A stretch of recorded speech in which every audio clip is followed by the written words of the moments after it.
Hello, everybody. We are back. This is our main account here. We're sitting with the Rorqual and both of my Dominixes. I took a little bit of time to look through my inventory and I found that I still had two thermomagnetic battleship boxes um, sitting in my inventory.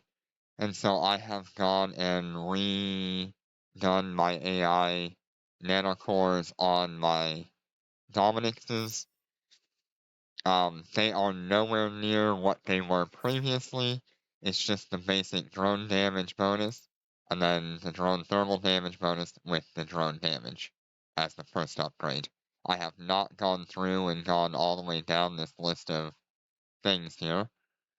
But if I was to go two more, I can get more drone thermal damage, which is what these ships want. Even with that being said, without the siege mode active on the Dominic's Navy, we're sitting at about 5,700. So I think it's fine to keep it the way it is for now. And maybe eventually I'll go ahead and re-upgrade to that second level of drone damage. We are also sitting in our Rorqual. We're gonna do the event with the Rorqual for a bit, and then maybe, depending on how it does, we could either continue into the Capital Super, which I don't think I'll have the DPS to actually clear that. But I know this ship should be able to handle the current missions available through the event, so we're going to do some of that and show you that it can be done within Rorqual.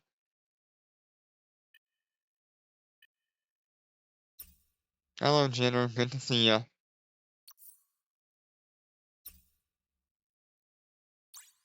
We're going to our faction war games here. Second page.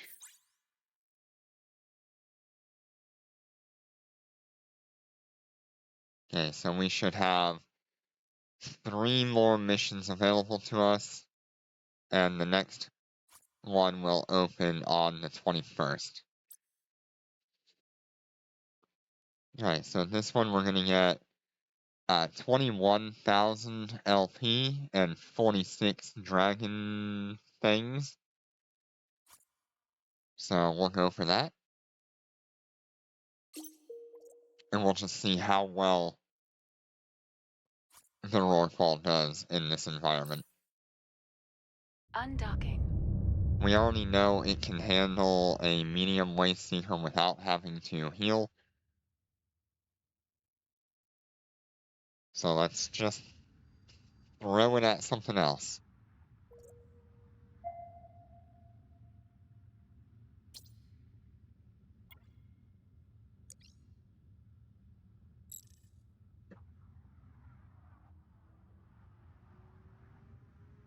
Gonna turn on all of our repairers. Warp drive active. Not our repairers, our hardeners. And we're just gonna tank. Hello, everybody. We are here. Didn't expect to see a Rorqual in here, did you? Alright, activate the siege mode. Get ourselves a command burst going. And we are just kinda doing what we have to. I didn't mean to activate the cap battery. That was kinda dumb.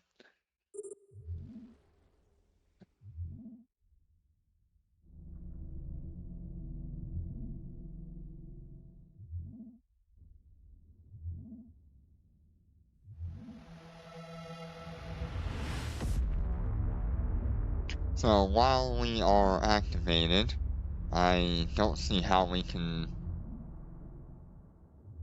actually access our fittings. So unfortunately, I can't show that off, but we're at somewhere around 2700 DPS. It's fine. It does what it needs to.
They have definitely made it through 50-something thousand shield, so I'm gonna have to heal that up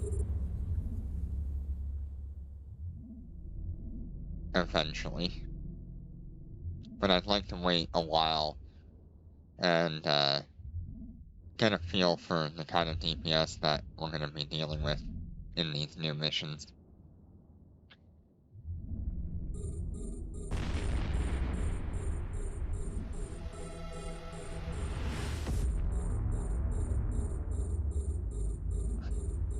So there is what looks like a couple of repair ships in here.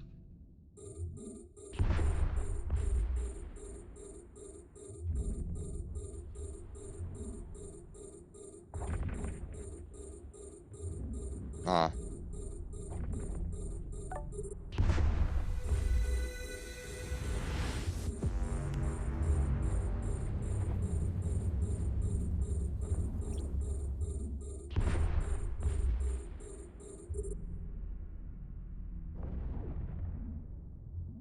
something has run into me, so it's kind of knocked me off kilter.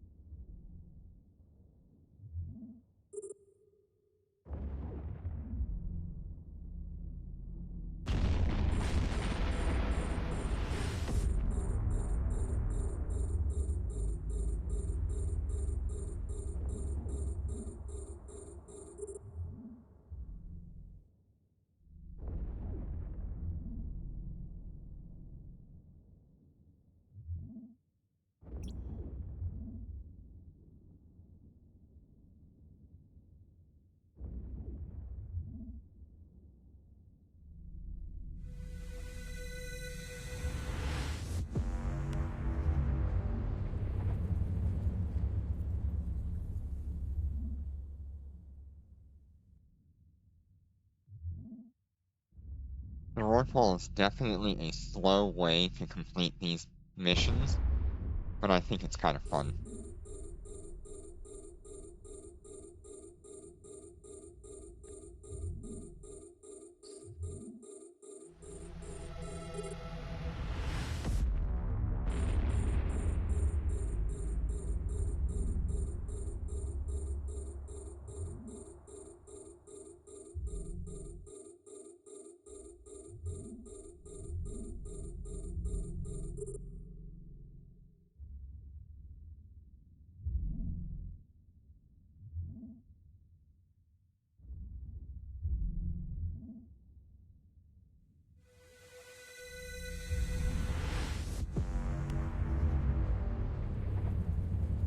Yeah, there's definitely some repair ships, and I think it's the battleship here that is doing repairs.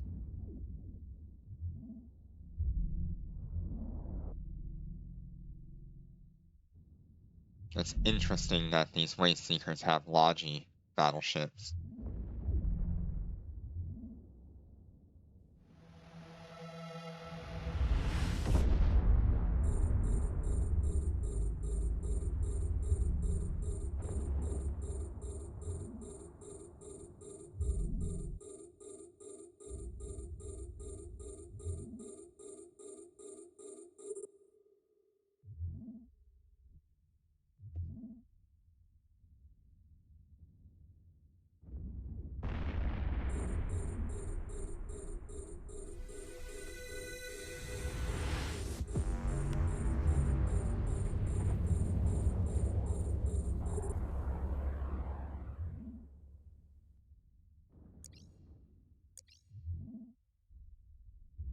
Go ahead and just get some shield reps in.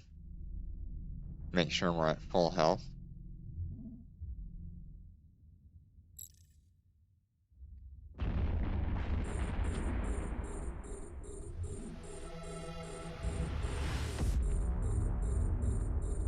They are definitely doing some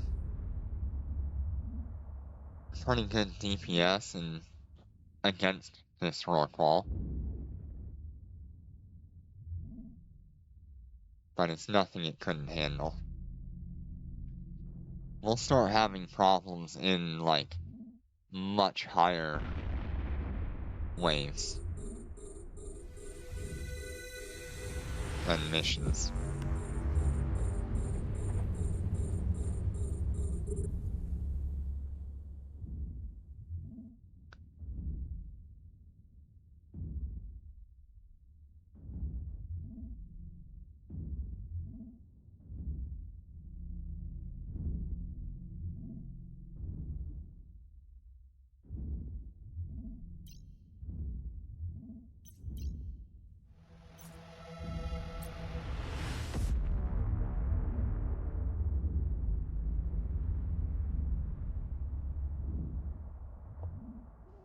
Kind of crazy seeing a Wasteseeker battleship next to a rock wall.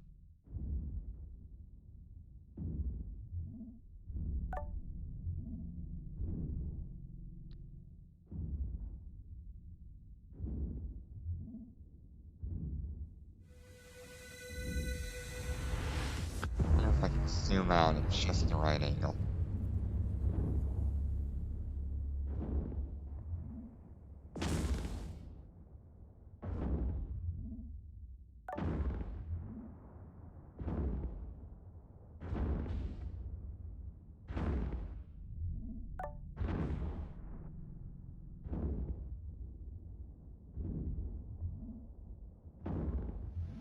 They are very cool looking ships.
Seems like they're pretty resistant overall, but thermal is their weakness out of all of it. But it's only by like 1% or 0.5%. So just go with whatever your highest damage is.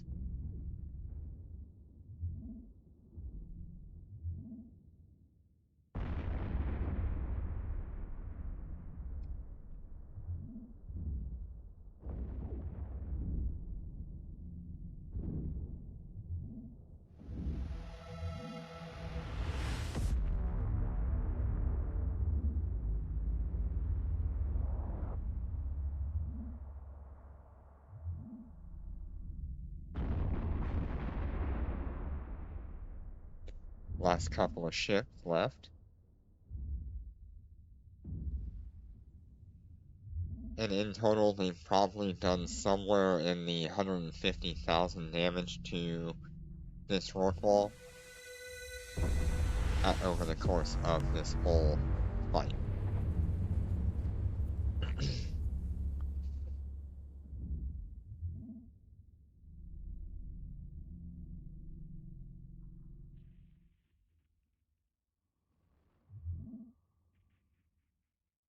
I should probably consider swapping out to the ogres just to make that extra 1% or 0.5% of damage go a little bit further.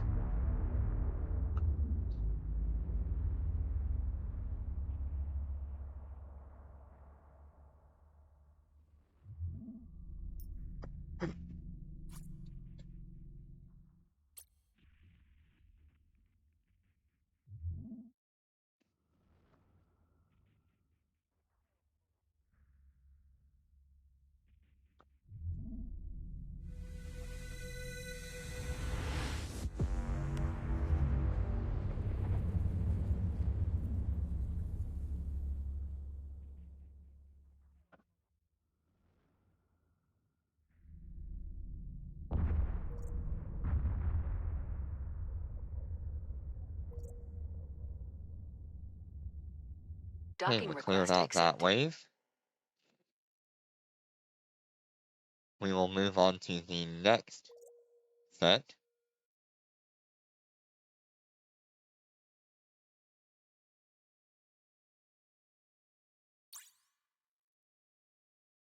And I think I do want to try the ogres on this next one. They're only Mark 9, I don't know if that's worth it.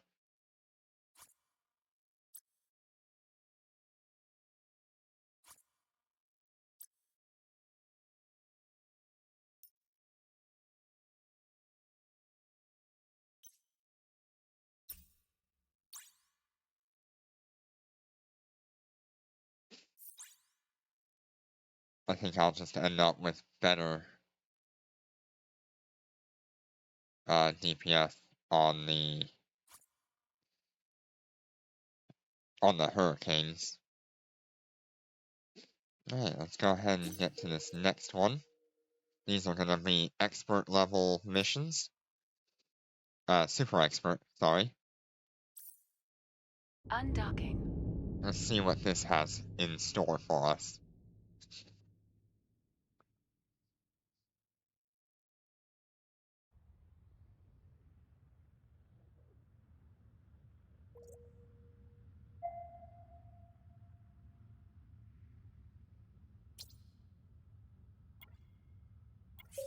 Fleet warp.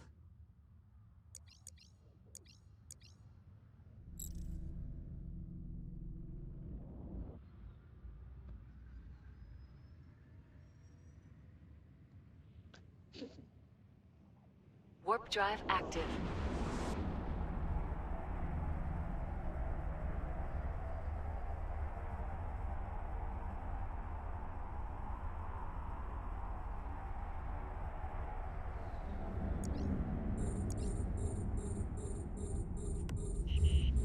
We're being warp scrambled. And we've got 3 battleships locked up. We're being warp scrambled.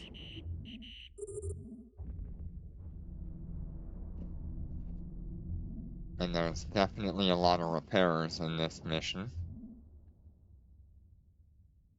I'm seeing 2 or 3 of them already.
They've done about 50,000 DPS so far. or 50,000 damage so far.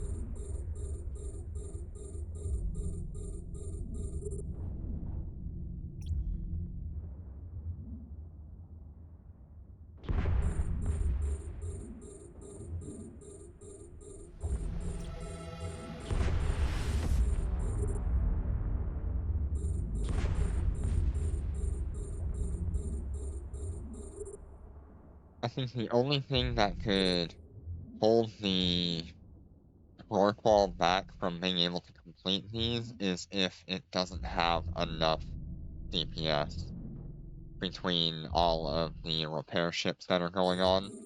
It could cause a problem and just extend the fights much longer than it needed to.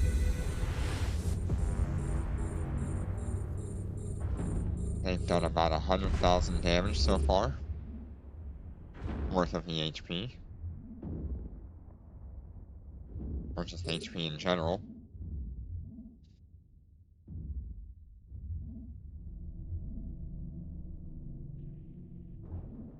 Yeah, it's about 70,000 actually.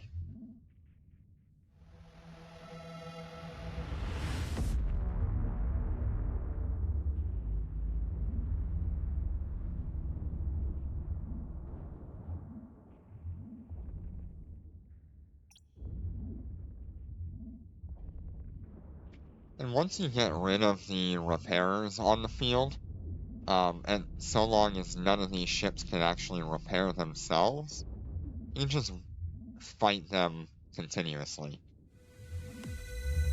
If we start seeing, like, Wasteseeker Thanatos on Brig, we might have a problem there, because 3,000 DPS is not going to go through that very quickly. And they do have passive healing.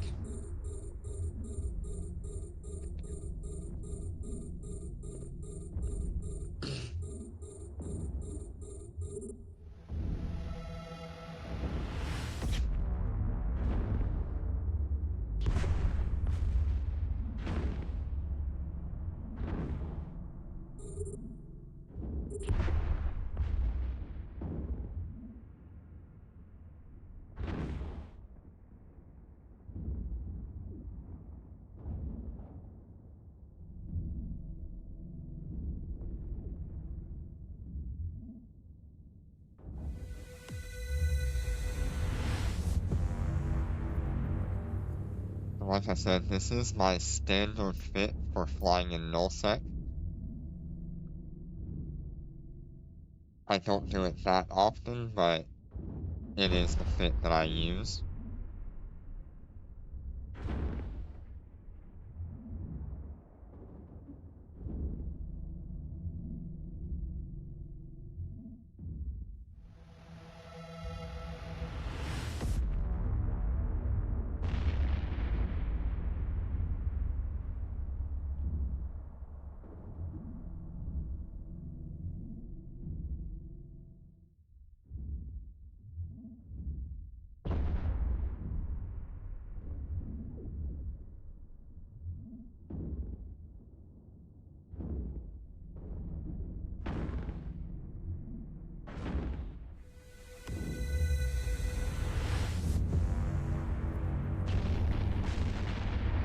Let's see what's left here. 2 battleships.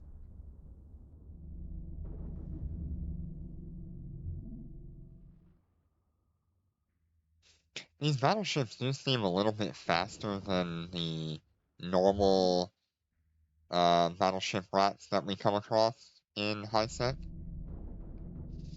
They are actually moving around.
This is the last ship of the wave.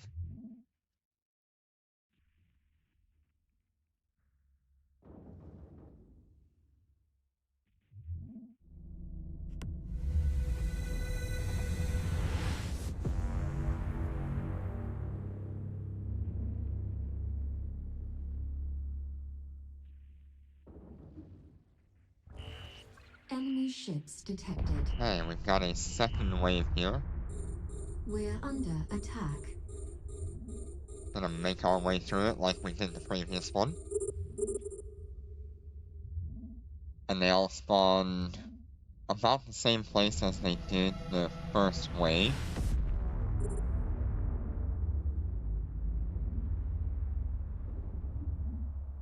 Trying to out damage the healing coming in on this scavenger scorcher. It's interesting that once you break through the shields on one of these ships, it seems like they don't tend to continue trying to heal, and they just move on to the next one. No, they're still trying to heal that one.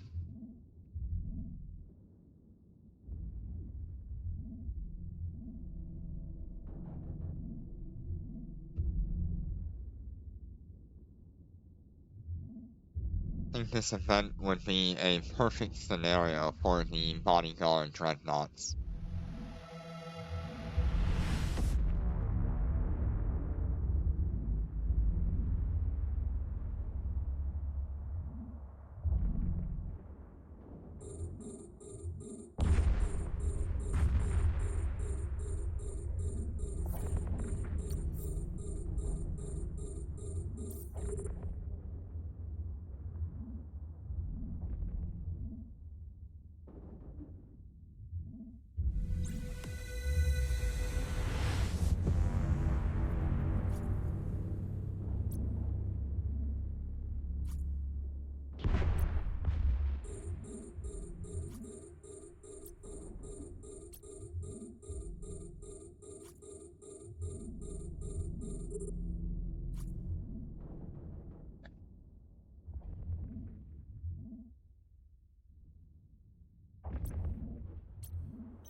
Having that increased shield recharge on the tactical defense implant is such a huge upgrade in terms of tank capability on the Rorqual.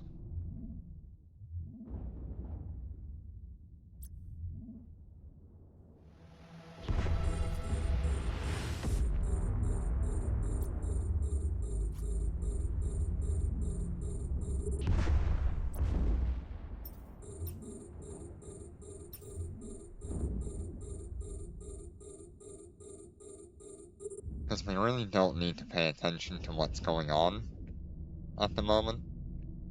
As you can see, we're... how far are we now? We're a little over 130,000 HP down. And we still have 450,000 HP left.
So there are 5 battleships left. That is a lot.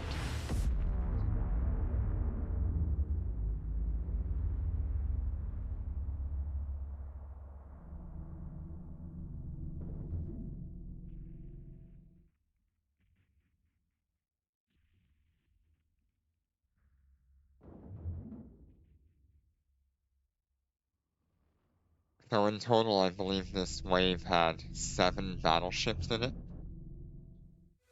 Or this mission had 7 or 8 battleships in it. There's like 3 for the first one and 5 for the second one, or 6 on the second one. I don't know. It's definitely an increase in enemy.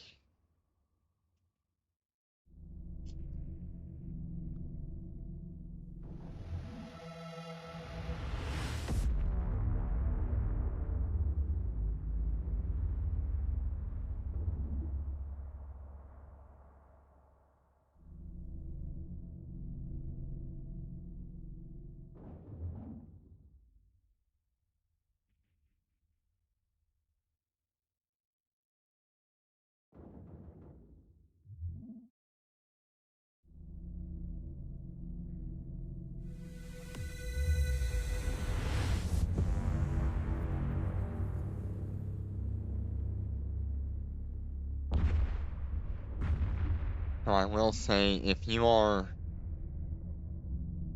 a industrial pilot and you own a Rorqual and you feel like, oh, I can't do any of these like combat events because they're all based around capital ships, you might want to think about that again, because Rorqual's doing just fine right now. Of course, we're not in the really high-end missions quite yet, but I think we're gonna find that the Rorqual does just fine.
So one activation of the capacitor battery and we got all of our health back. And there wasn't much to heal there. It was literally 3 activations of our shield booster, and we could have done 4.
We are now on the last ship of the wave.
Alright, I believe that has completed this mission.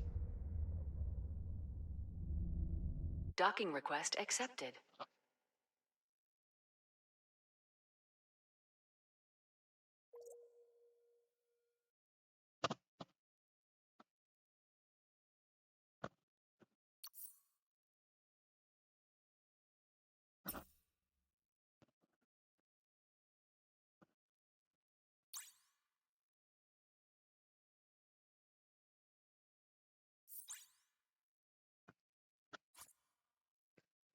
And this is the last mission for this character for today.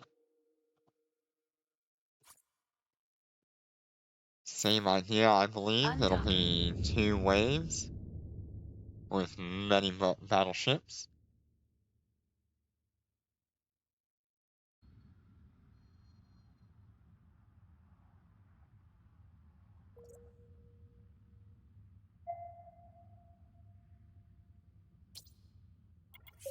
Fleet warp.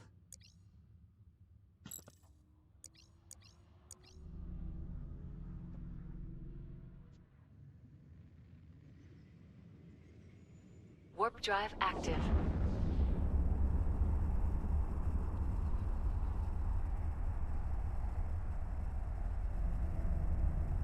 So I kind of want to...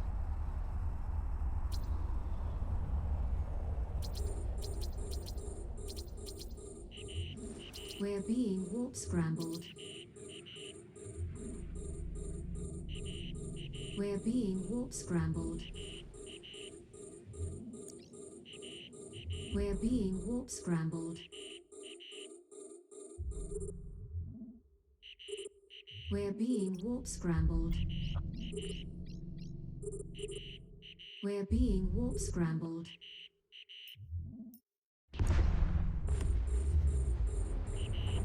We're being warp scrambled.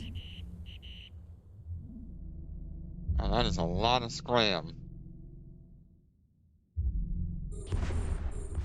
That's okay. We're being warp scrambled. There's a lot of small, fast ships in this wave. We're being warp scrambled. We're being warp scrambled.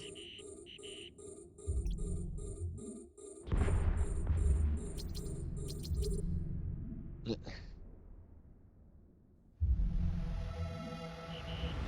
We're being warp scrambled.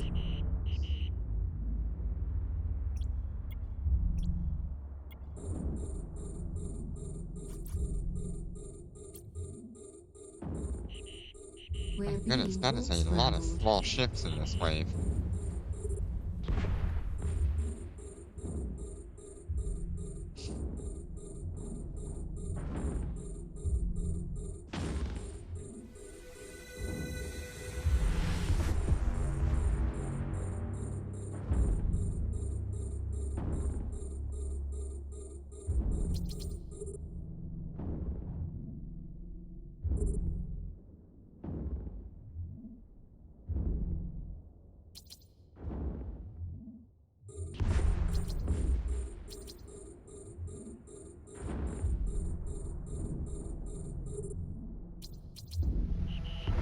We're being warp scrambled.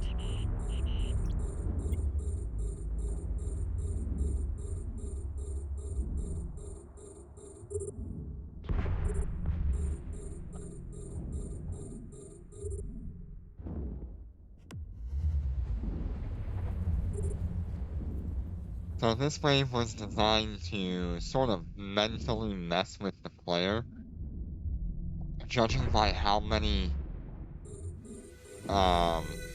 sound notifications I got about we're being warp scrambled.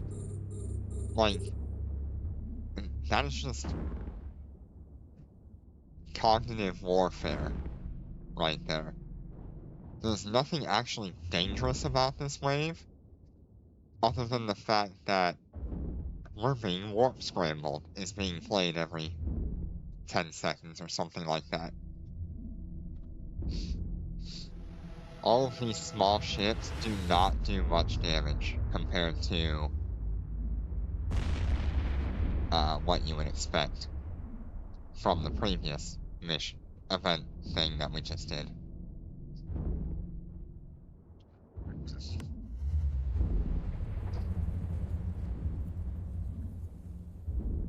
Interesting.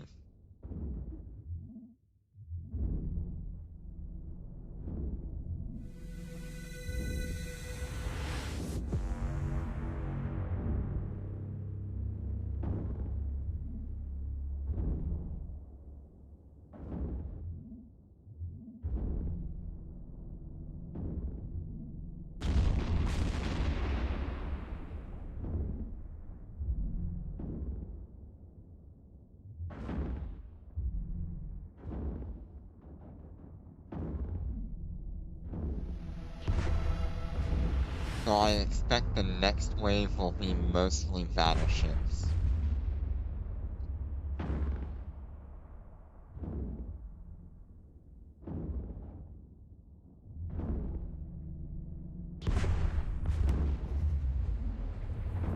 If it's all frigates again, then it's not a problem either.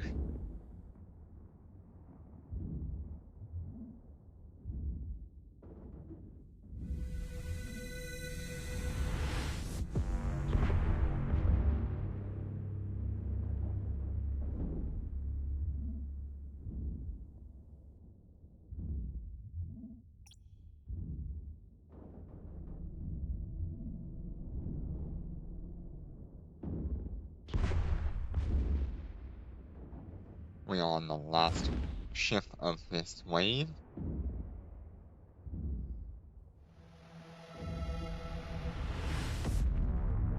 And then we shall see what wave 2 brings.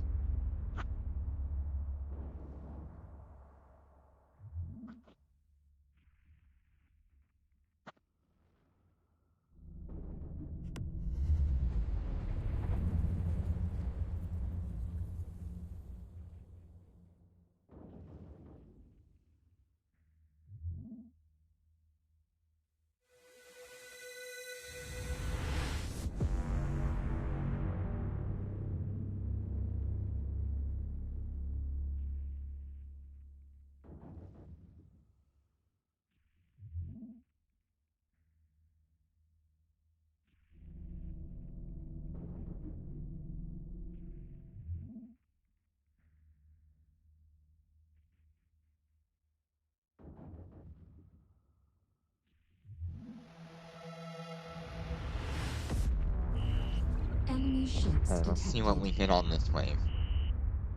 Yeah, this is We're more of a under standard attack. wave, where it's a bunch of cruisers, battle cruisers, destroyers, one destroyer, one frigate, and a bunch of battleships. Okay, very, very easy, no problems there.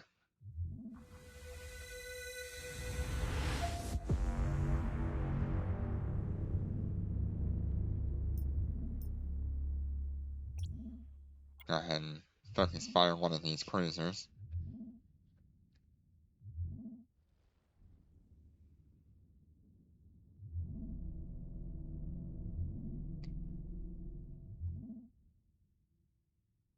This particular wave makes me think about Triglavians in general, because Triglavians will tend to, like, chain link their heals together, and they also will have many different ships that apply different effects to the player.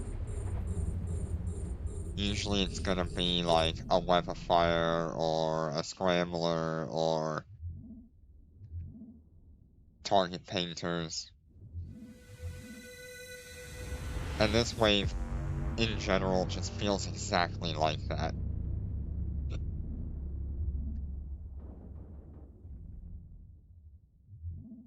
The only difference between what we're doing here and Triglavians in general is that Triglavians will ramp up damage the longer the fight goes. So you're on a sort of a time limit for destroying a Triglavian fleet.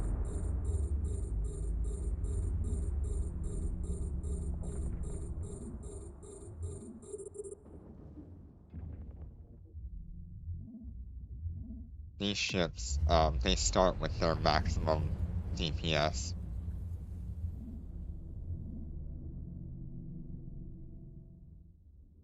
Whereas Triglavians will start with sort of a below average DPS, and they very quickly ramp up damage every cycle of their weapons until they are well above average for DPS.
I'm gonna buy some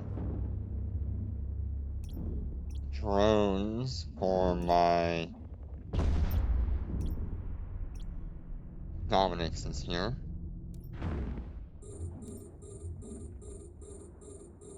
Because this really, I don't see any threat right now. Nothing crazy is going on. so we can do something in the meantime.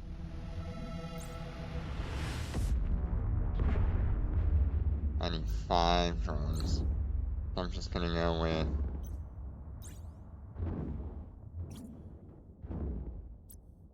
Okay, can't afford that, so we'll just go with the Mark 7s.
Okay.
Last 2 ships of that wave.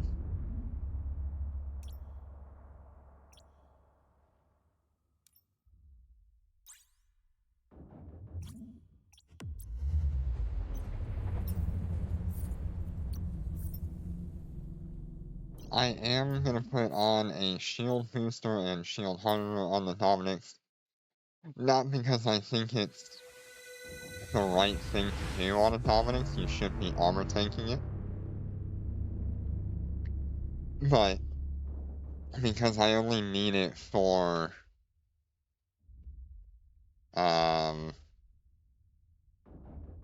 any ships that get close enough to the Dominics to pose a threat.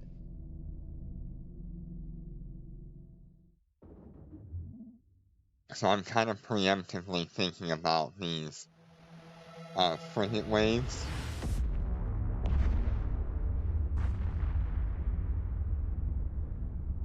And making sure that I'm prepared for that eventuality, that I can just pull in my guards and send out the ogres to deal with it.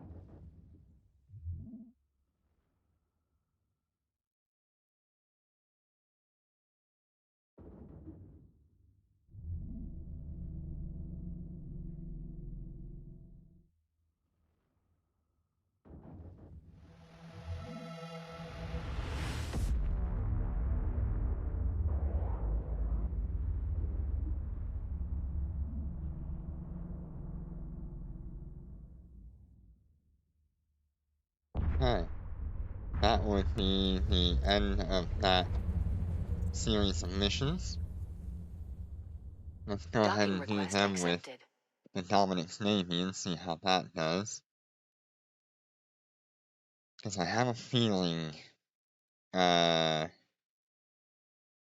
gonna end up doing the Dominic's Navy for this kind of stuff.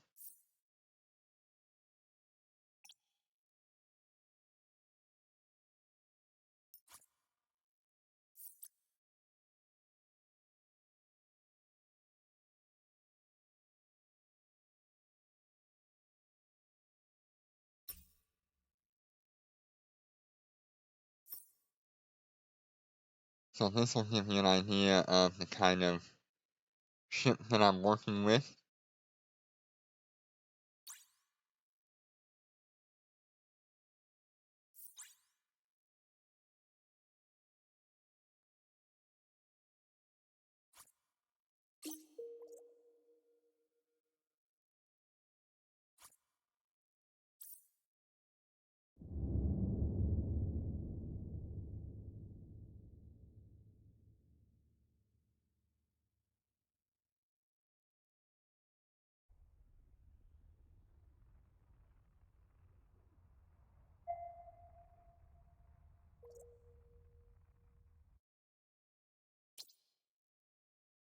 We're gonna warp in at 100 kilometers.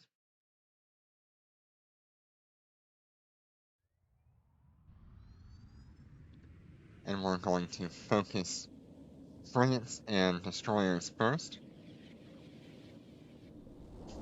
Take them off the field.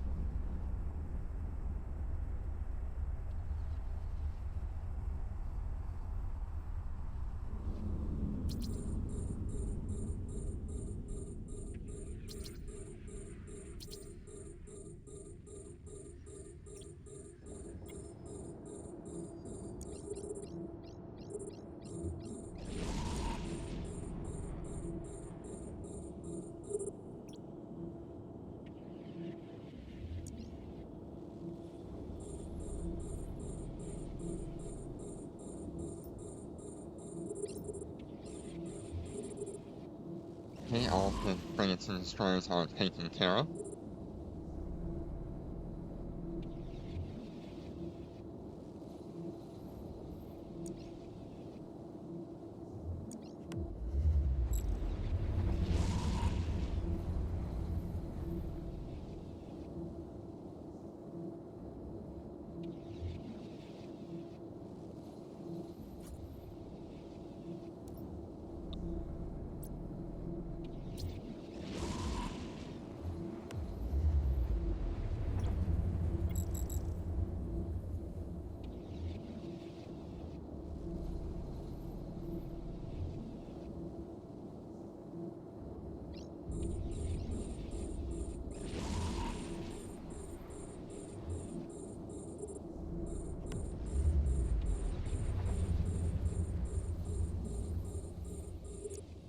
I keep forgetting that I need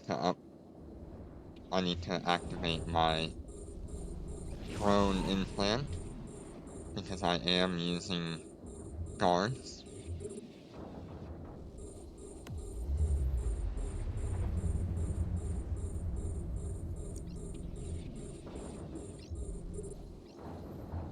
And I haven't used my siege mode either.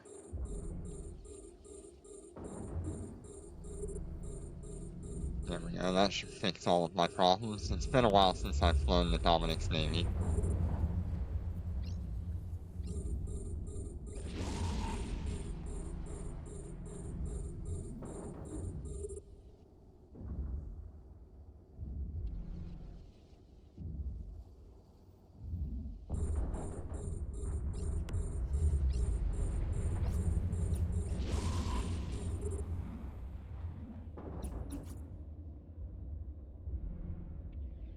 I need to make sure I turn off my auto orbit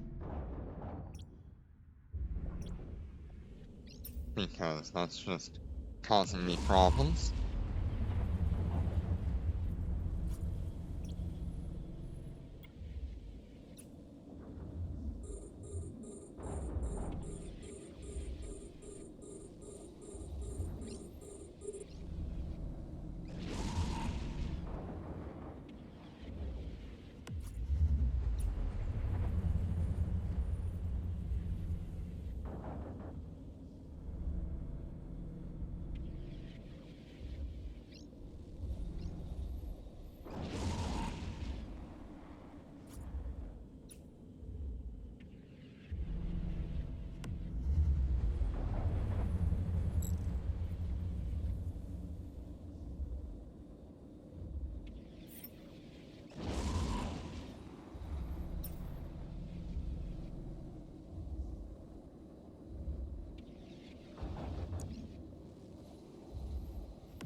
that is the end of that one. Make sure I turn off my auto orbit before we do the next mission, because that could have gotten me killed.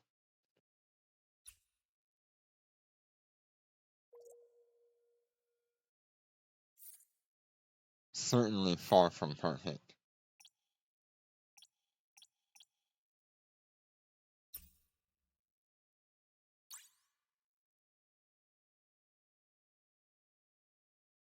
Okay, so this one's gonna have 2 waves in it.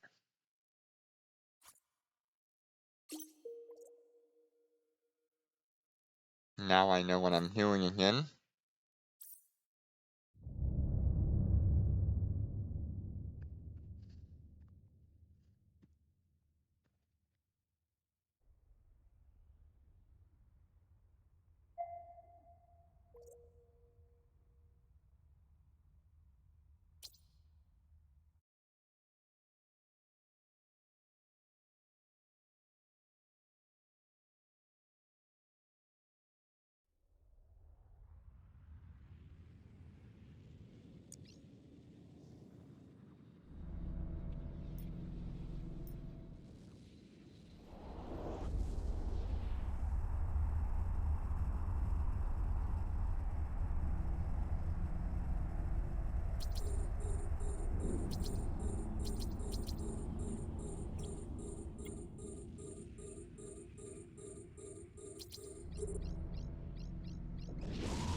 Need to turn this on, need to turn siege mode on.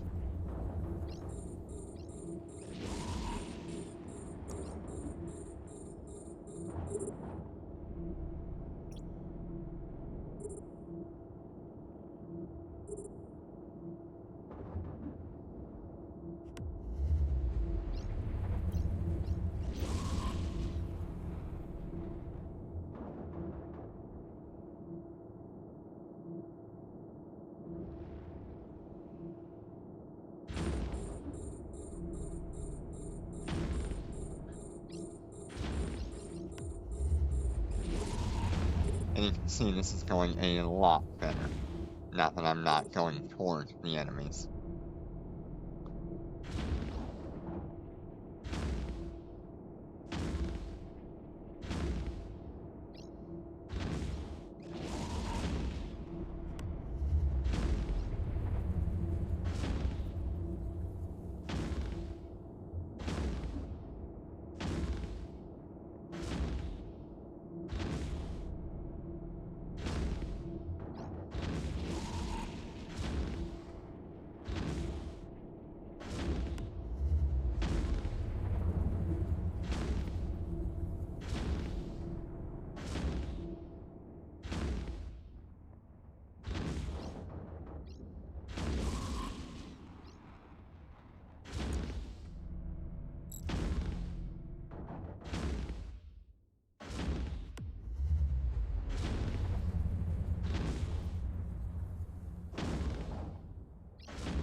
Yeah, this is just like doing a normal, advanced lab. I don't see anything weird here, which is good. But I know we're gonna see something weird on the next mission set.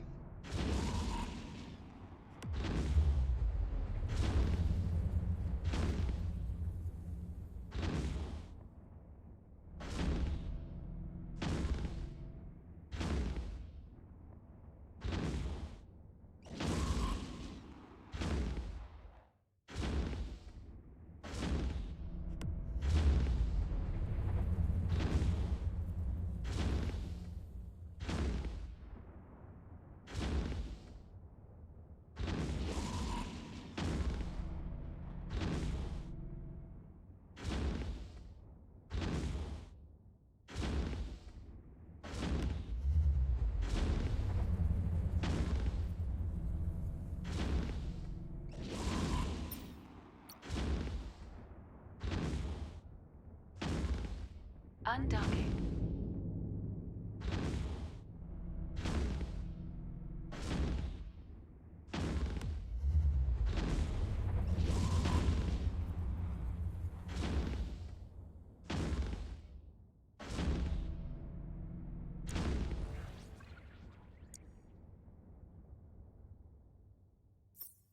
Alright, let's see here. Got 1, 2, 3, and 4.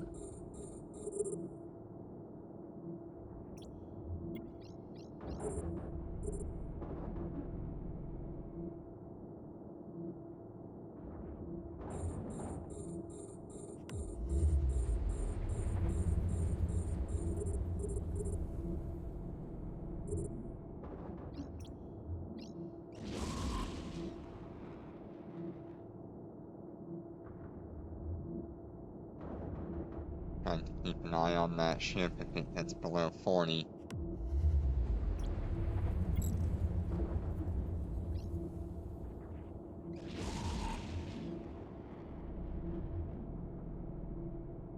Alright, so we're below 40 on that thing.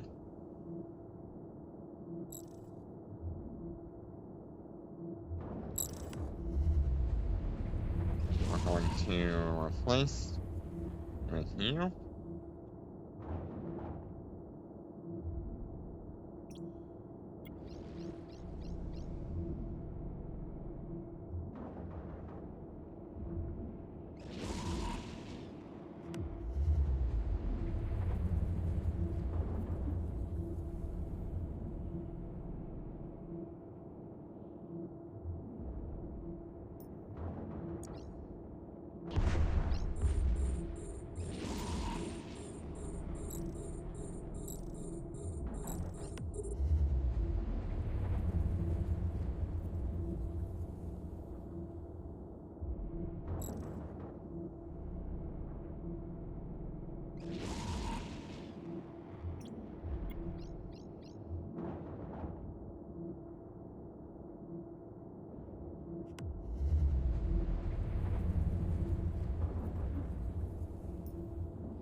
Alright, so this kind of gives you an idea of the DPS we're working with. It is 7,623.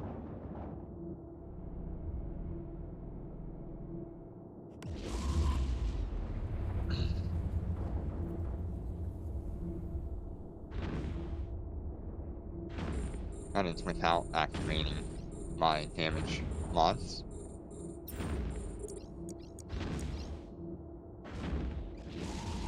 With the damage mods, we're going to be somewhere in the 10,000 range.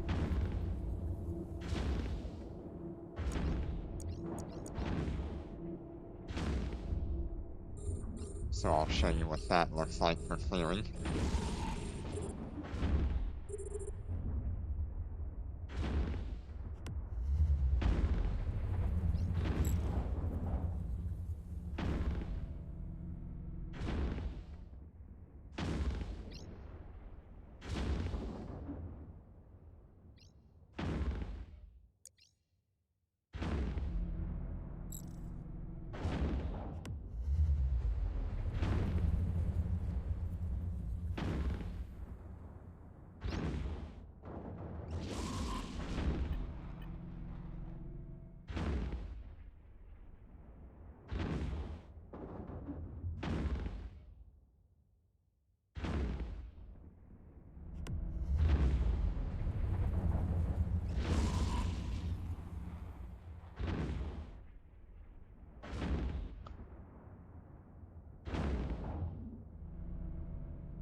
Seems like it did just fine in this.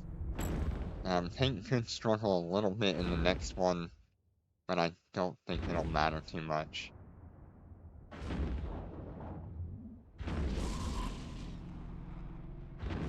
I just need to make sure I am focusing the frigates and destroyers before I work on the battlecruisers and battleship.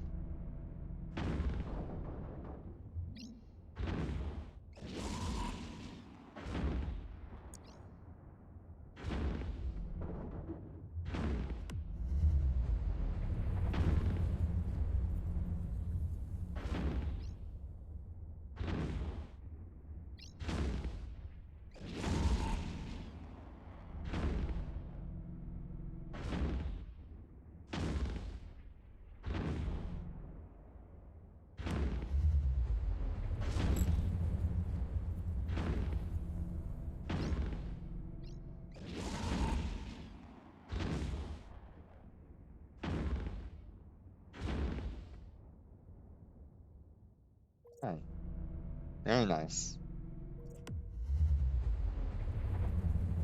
The next one's gonna have that weird wave of all frigates. So that means as soon as something gets around that 40-kilometer range, I need to start considering swapping out my drones for the ogres.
See if I can slow it down far enough that my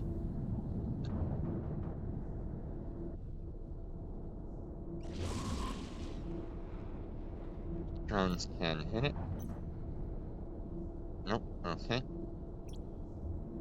Let's go ahead and swap all of our drones to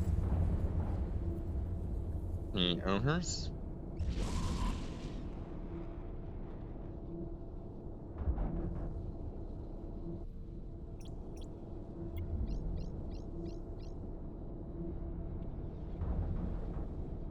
I'm gonna clear out everything that's close to us.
everything out as we go.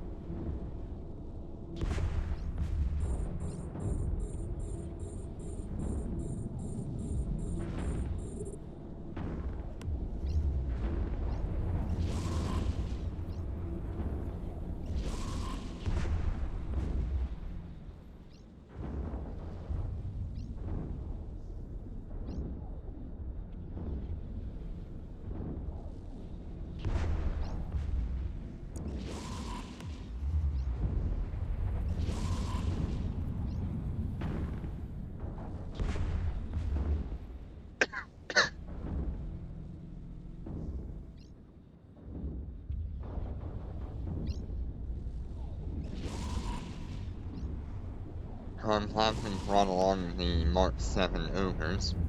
I figured this wave would be a weird problem to deal with, so having the ogres pretty much cleared out all the problems.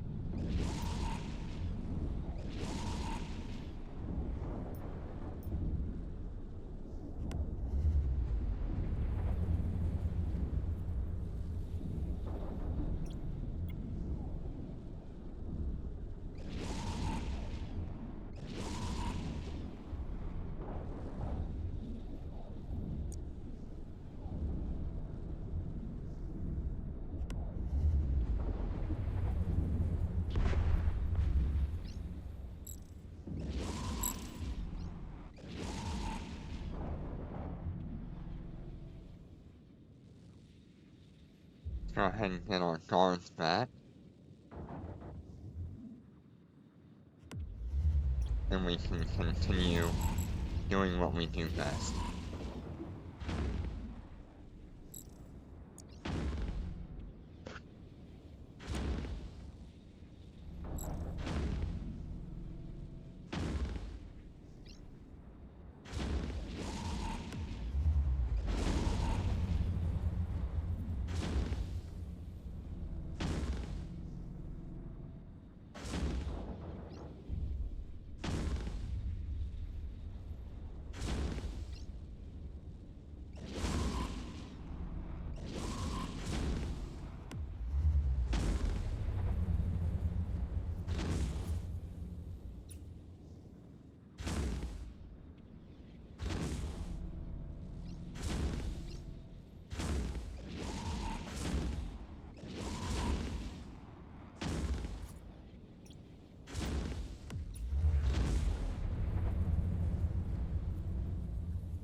Alright, let's see what we've got here. I've got one, I've got two.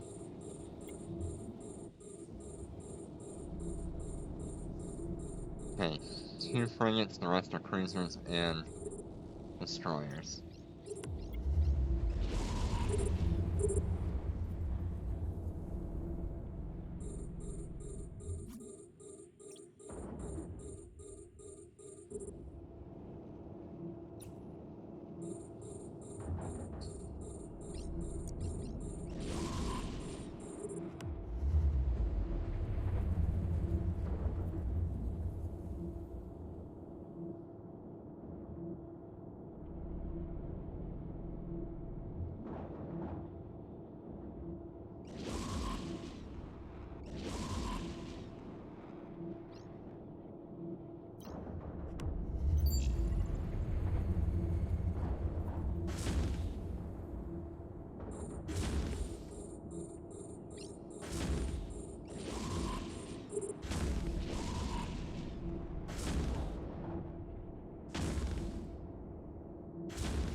This is gonna take a while, so we're gonna go ahead and activate our damage modules.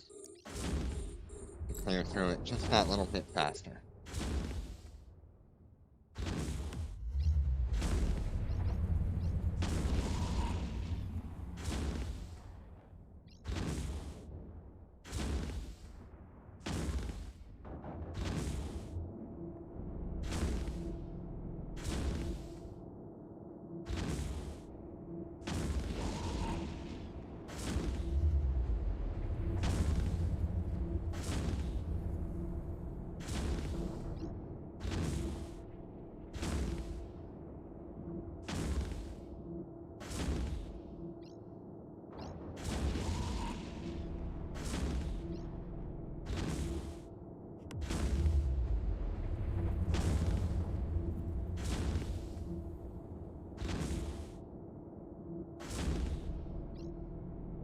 I'm definitely gonna say that later,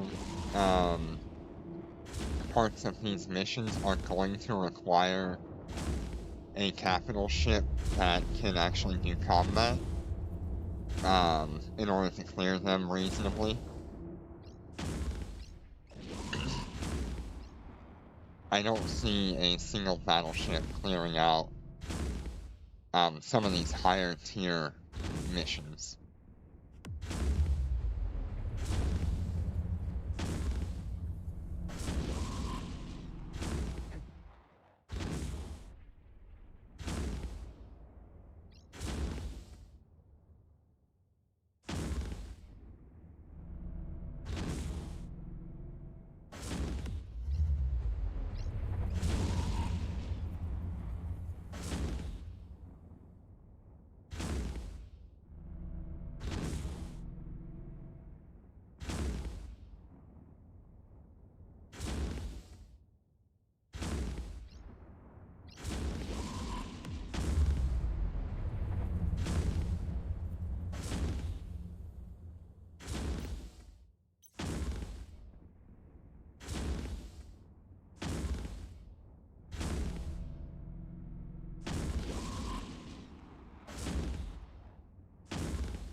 Alright. That has completed the missions for the second character.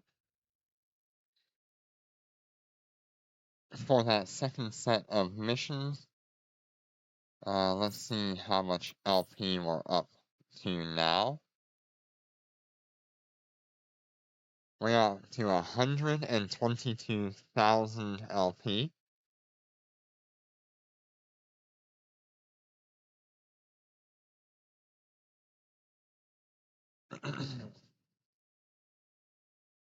We can consider getting ourselves like a sentient damage control.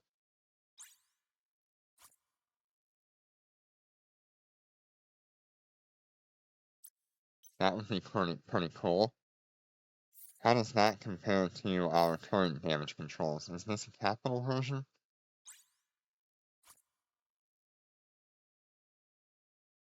No, it is not a capital version. So let's look here. Below slots. Damage control. So the sentient damage control is over here. All round is 8.6%. Sentient is 8.45%. Okay.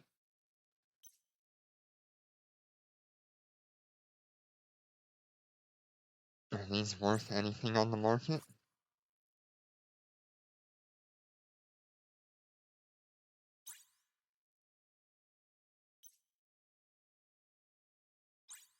Is anybody buying them on the market?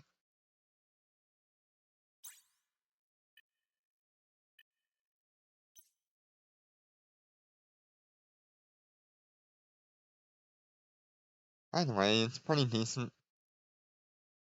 You can also get yourself the close-in guns from this. That's cool.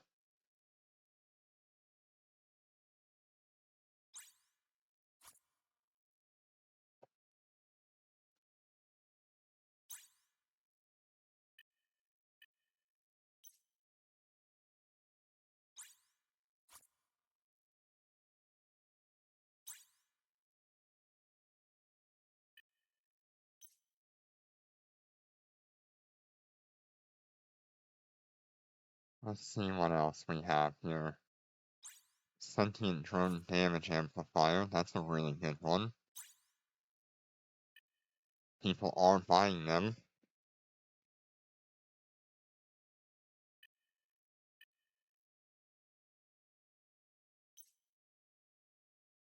But I kinda need to save it up for a longbow fire control system.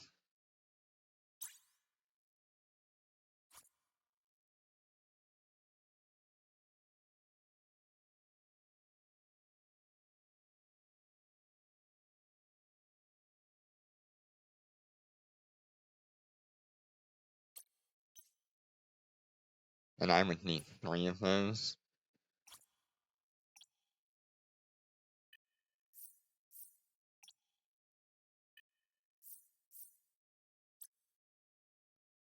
Okay, let's do that one more time.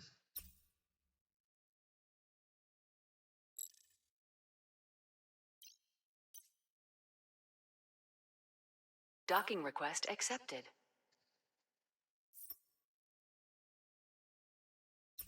This will go pretty much the same way as the previous character.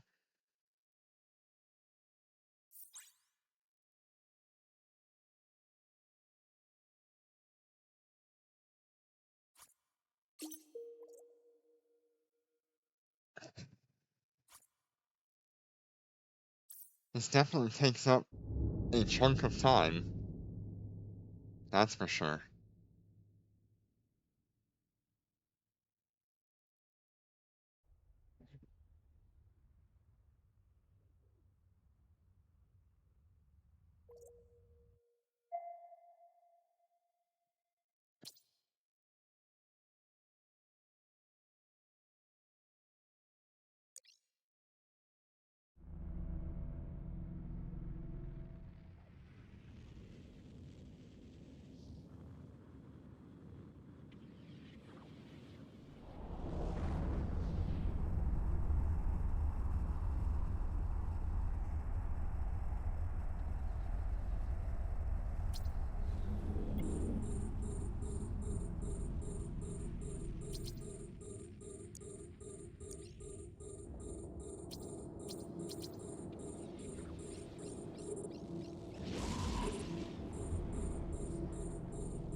Alright.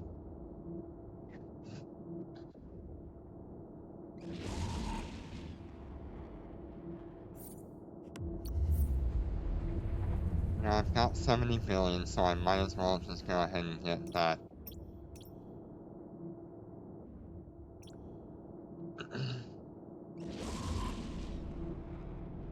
uh, Longbow. Siege reinforcement was for Drex as well, so we need that. I need one of these on this character. And I need... Ugh.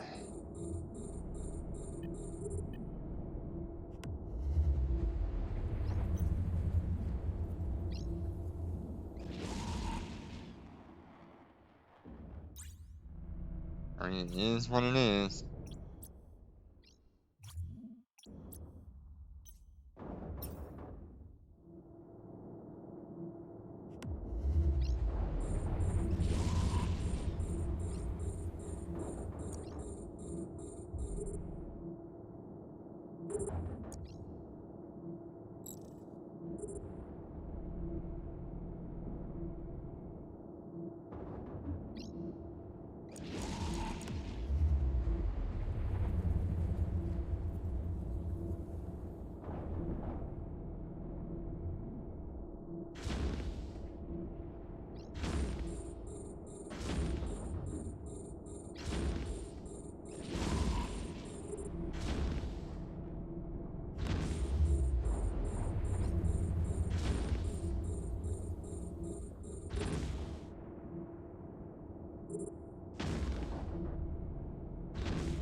I need to get myself 3 of those, one for each character.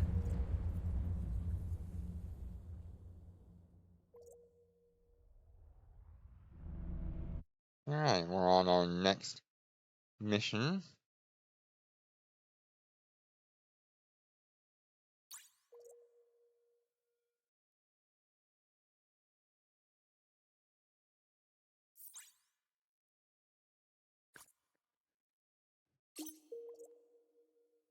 Let's go ahead and see how this one does.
Clear out as many of these small ships as possible.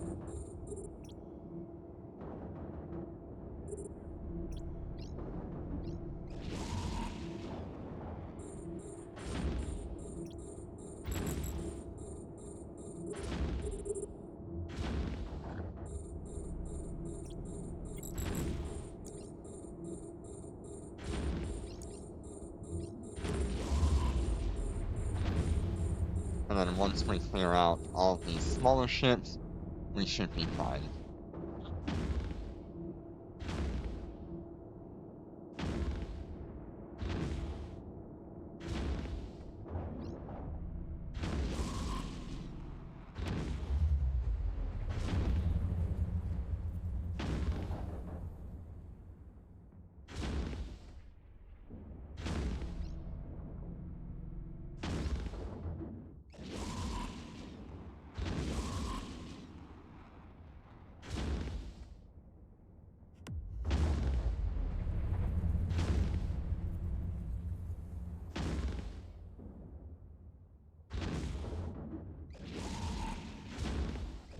So far, not too bad.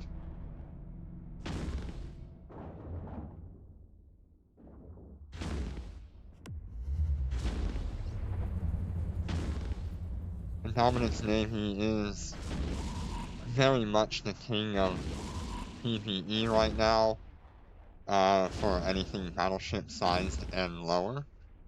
However, if you're considering going up in sizes, the new bodyguard dreadnoughts seem to be way better at PvE than carriers.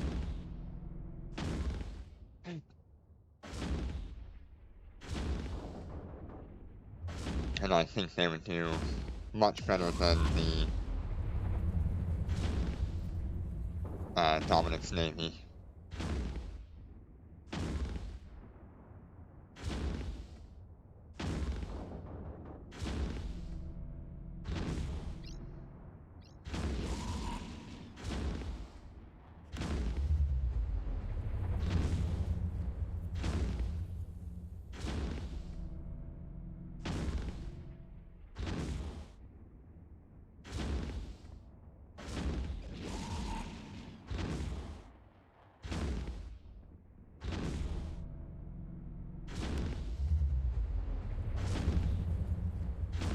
He's quite a bit far away. Don't know why he's so far away and still getting further away.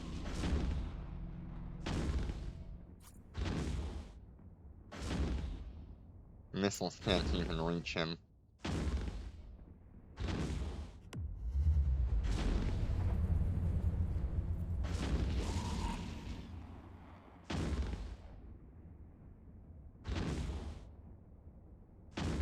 I think that must be the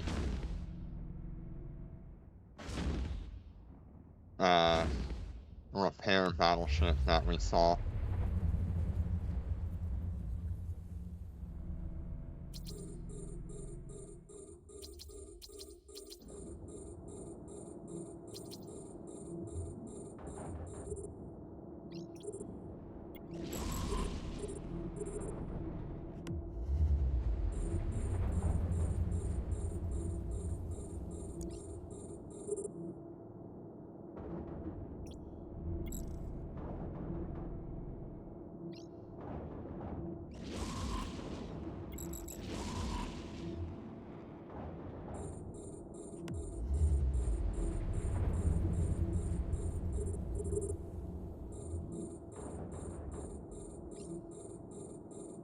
Alright, this one went significantly smoother than my previous character.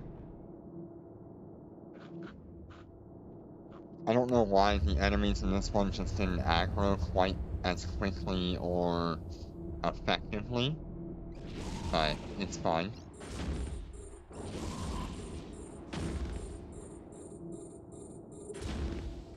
It worked out for us.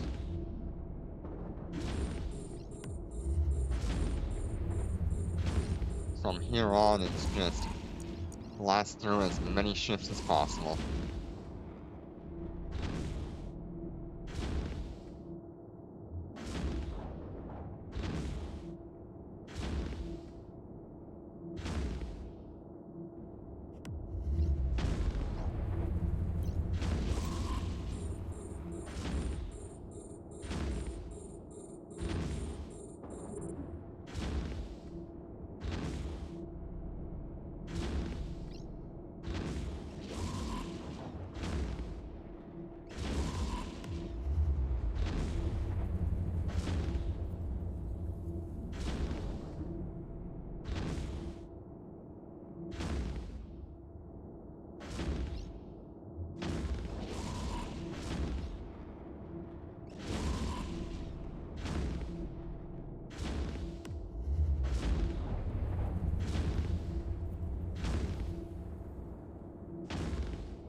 Last couple of ships for this mission coming up.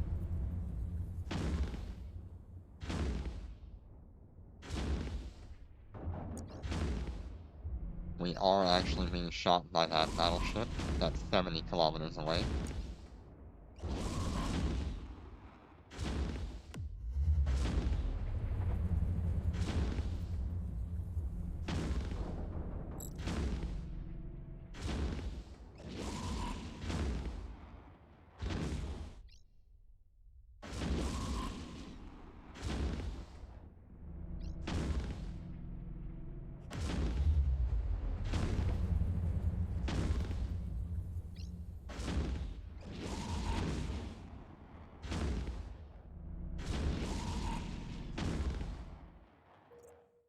Alright, we are now moving on to the last of the missions for the event until the 21st.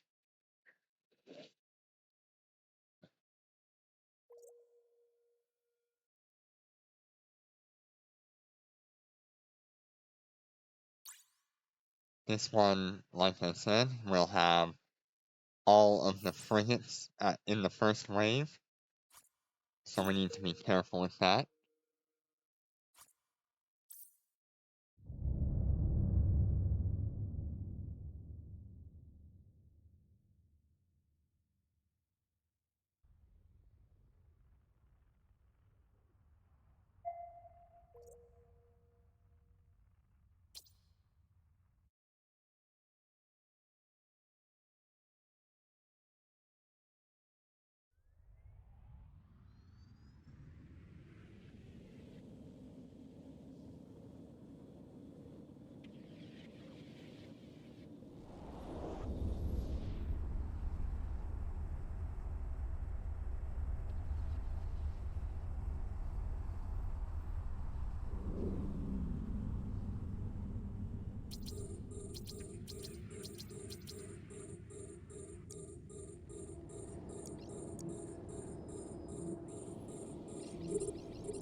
And we'll focus on something else while we have a chance.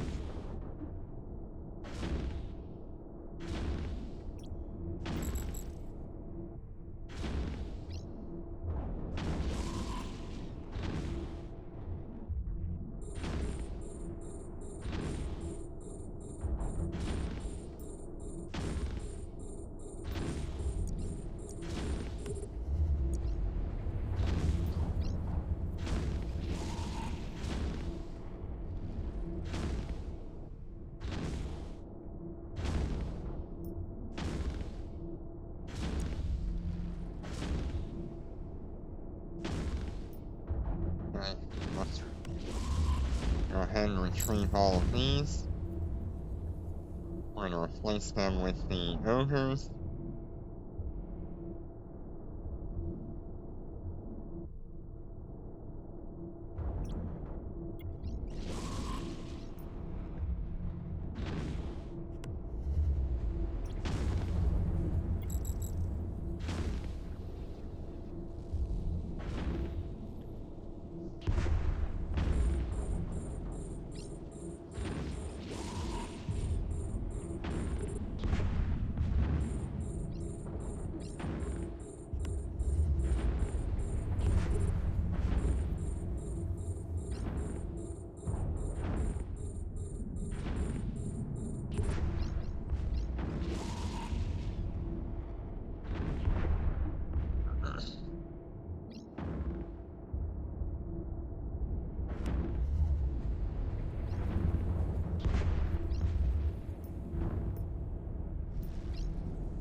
Should be capable of hitting now.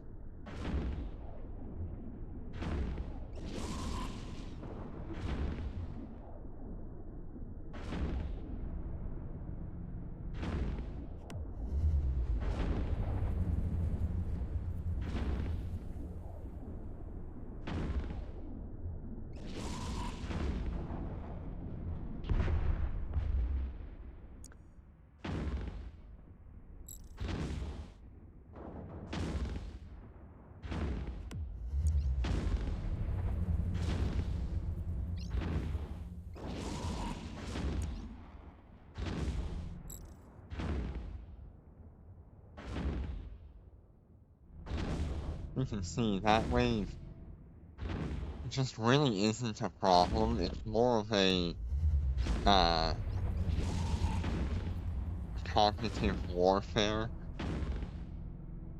kind of wave where it tries to scare you into making mistakes, even though there's nothing to actually be afraid of in that wave.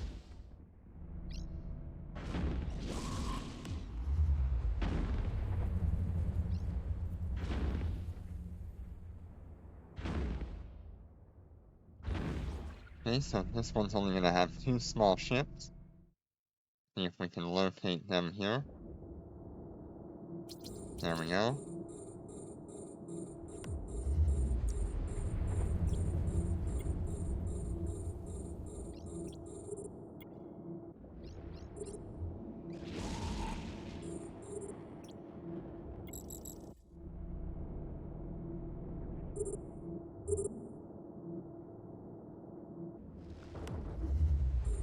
Now it is all standard mission running from here.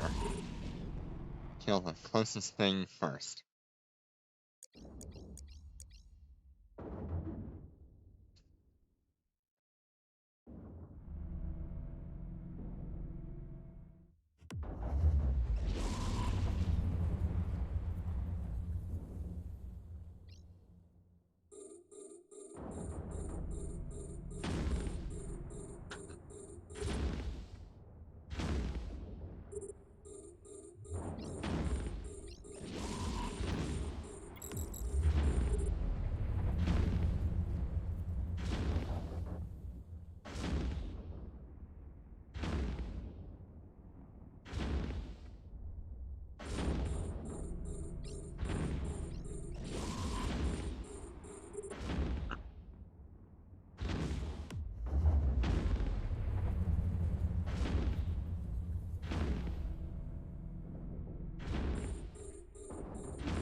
Ah, that's too bad. Well, good to see you again, Jenna.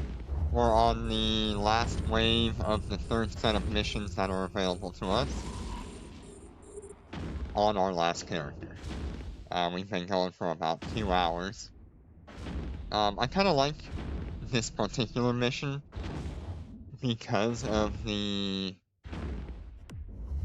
previous wave, which was all frigates and destroyers, and was just, like, meant to scare the player into making mistakes rather than just handling the situation and realizing there's no actual threat. It was all just, like, cognitive warfare for that previous wave.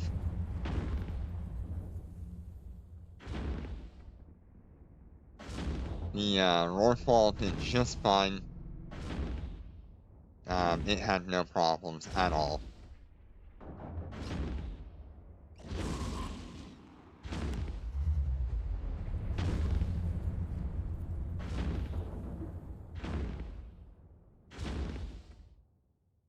No, I didn't see that, kill mail.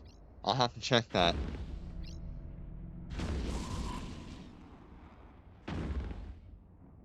How long did he survive against those 3 supers?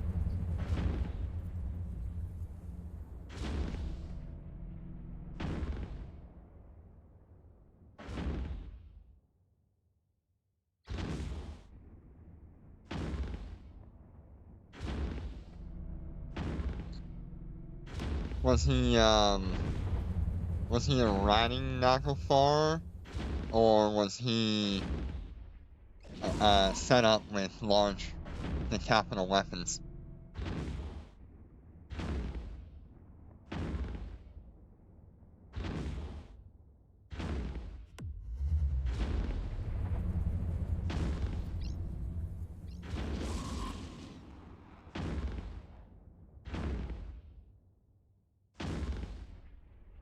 I was saying, I was asking if, that particular Naglfar was using, like, the high-angle weapons, or was it using the capital long-range weapons?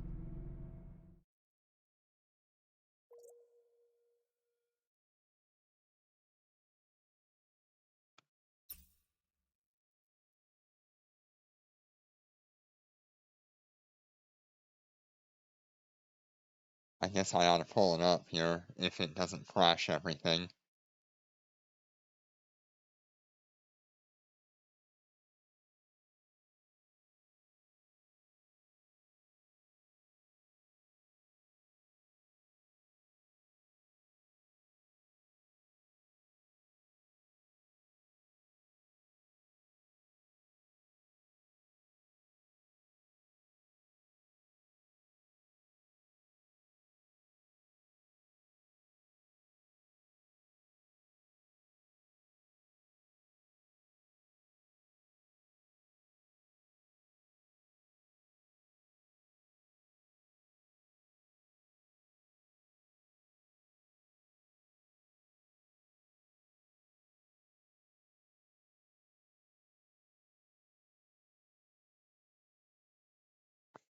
That's funny that there's a bunch of Wong Yus that got killed.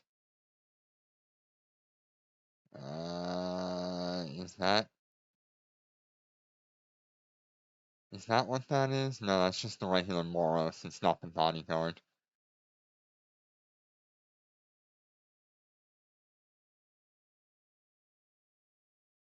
We're looking for a Naglfar.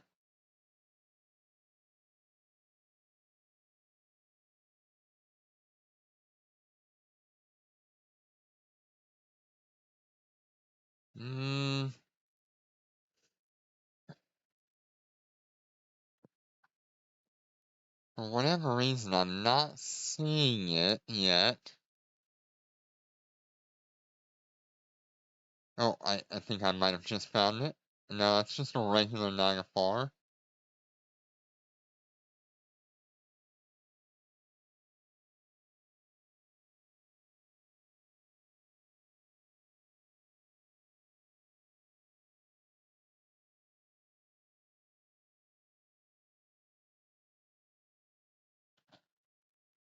Yeah, I'm kind of looking for that kill mail. I want to have a look at it.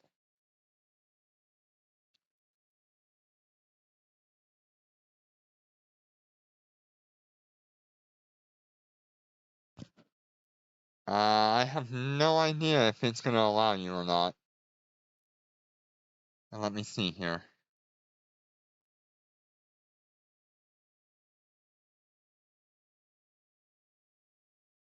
Okay, guess not.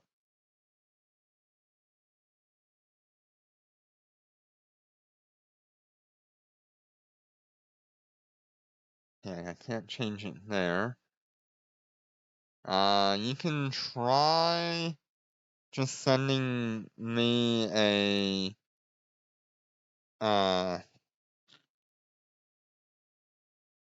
PM on Twitch. I think you can do that, right?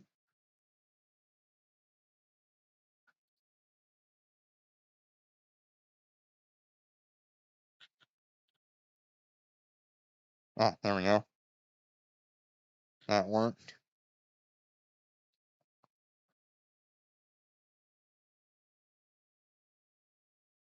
Oh, hell. Uh,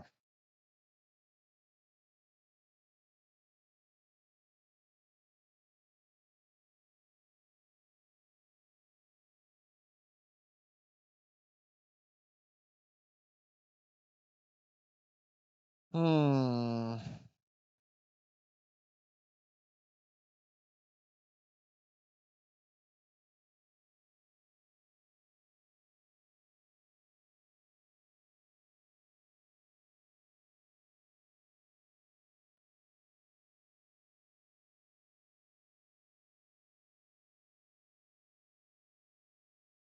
Oh, Lord. Okay, how do I make this work?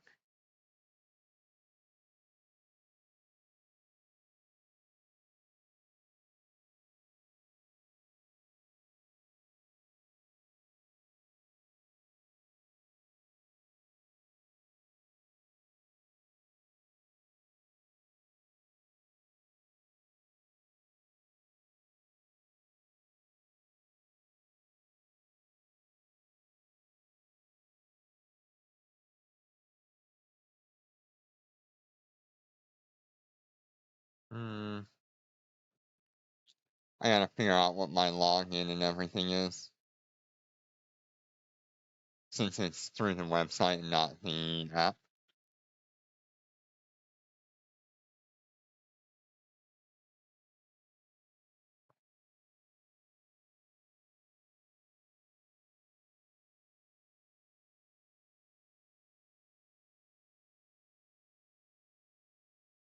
Oh, what is it?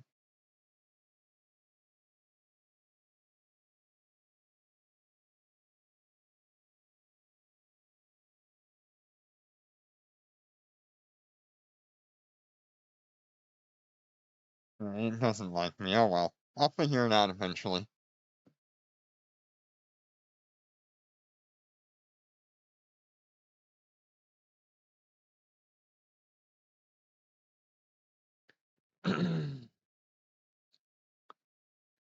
I wonder if I can pull it up this way. You might hear noises. I don't know.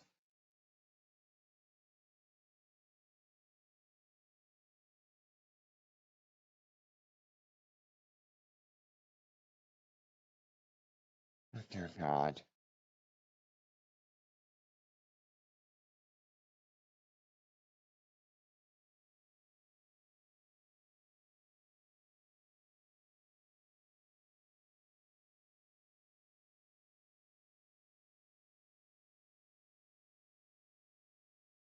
Ugh. The Discord or the Twitch stuff just ain't working for me. Oh well. I will move on.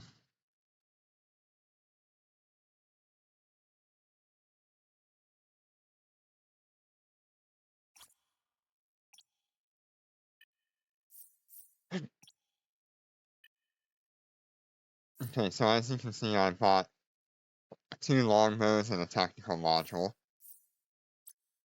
because I am planning on getting myself a Guardian Dreadnought. So let me do that real quick.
Alright, I think I can bring it back online now.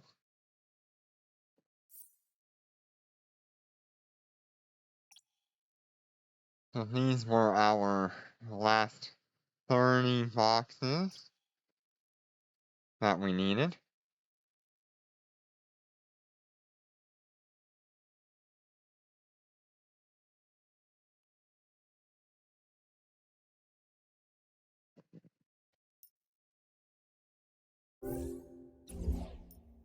And here we go.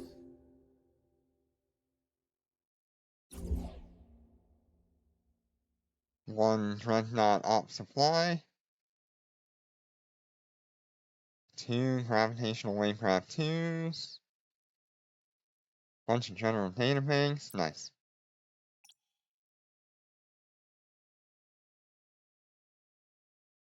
Now, here's the hard part, is deciding which one to go for. Because I know I need to go for a Guardian Dread, that's for sure.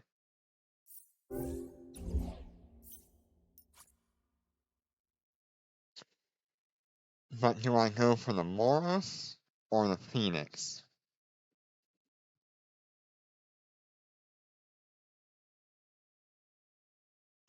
The Phoenix, I'll have a chance of actually hitting my targets, no matter what.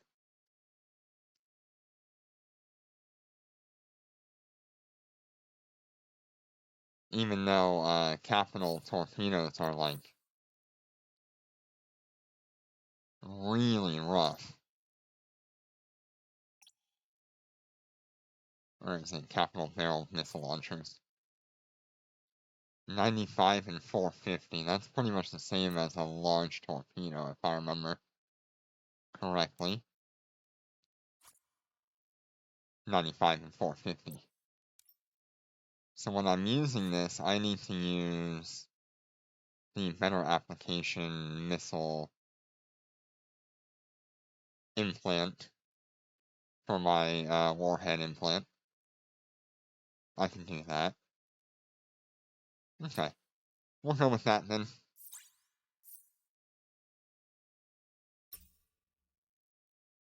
I really like the Moros, but I think the Phoenix is just going to do better for me.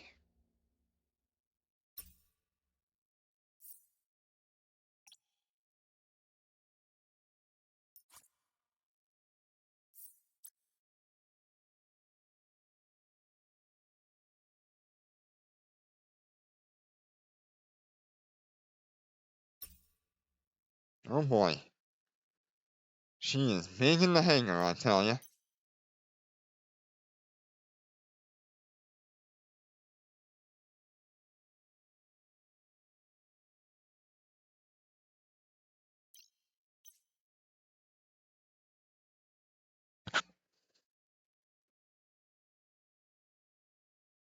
So this will be the first dreadnought I've ever had.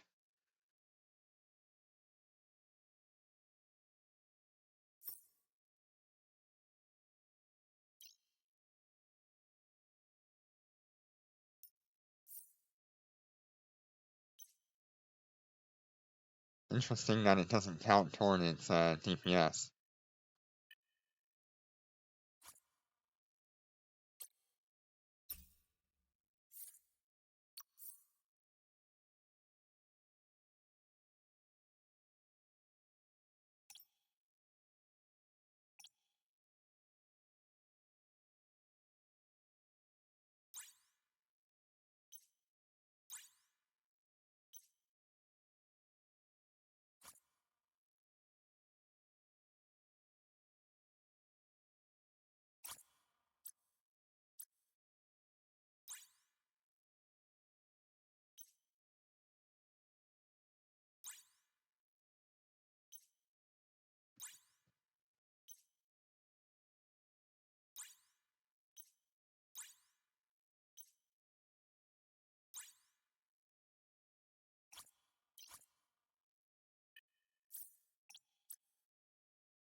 Right.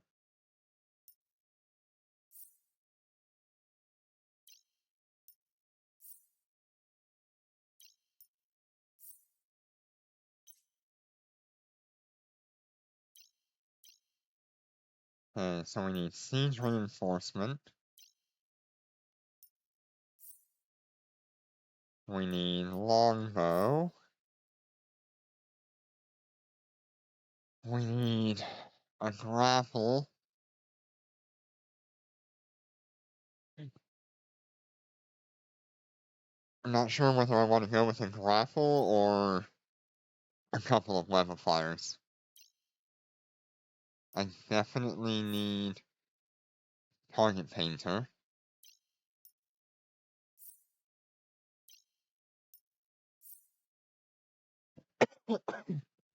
Mm.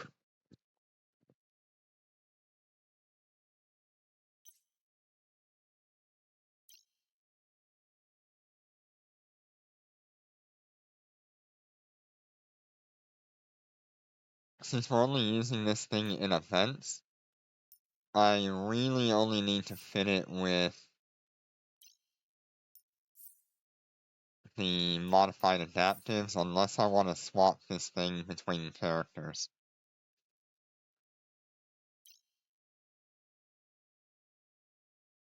I kind of want to be able to throw it between characters, but okay. Let's go ahead and set that up real quick.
Capital damage control. I'll have to think on that for a minute.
Mm,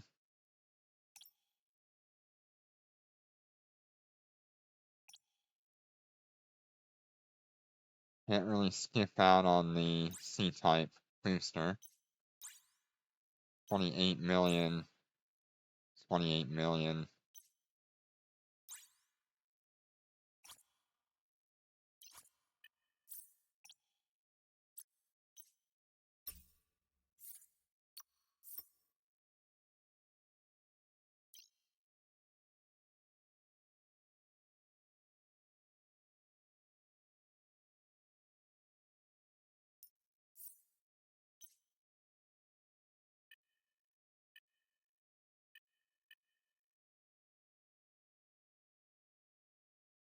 I should go with double shield booster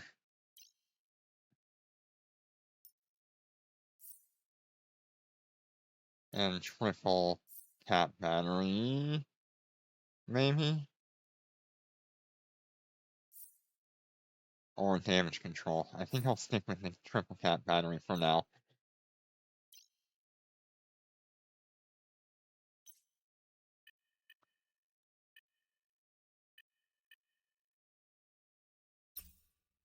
Now I should be able to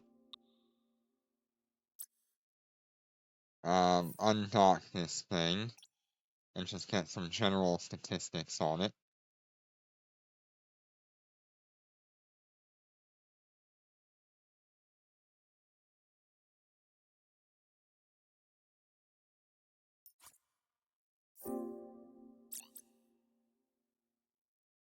Wow, really? Can these things not carry a whole lot of fuel? I mean, 5.1 million, but like, that doesn't feel like a whole lot on something like this.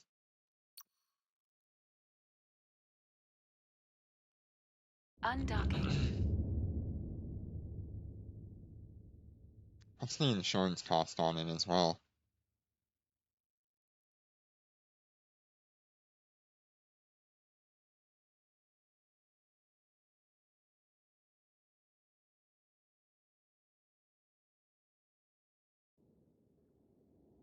Okay, so let's quickly look at the insurance cost. It's gonna be 45,000 minimum.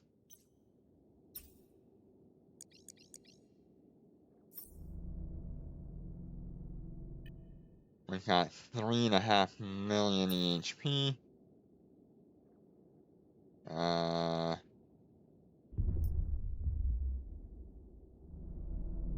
I need to keep these separate.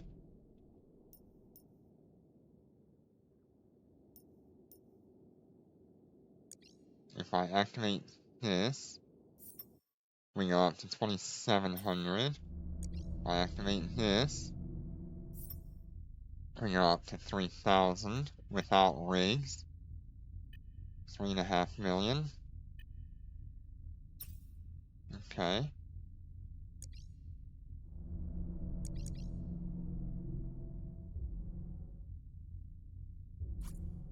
Each one of these is giving me 20,000 shield back. And it looks like I can get 4 rotations having both. Okay. I also don't have my warhead. Docking request accepted. My warhead thing active. So let me check on that real quick.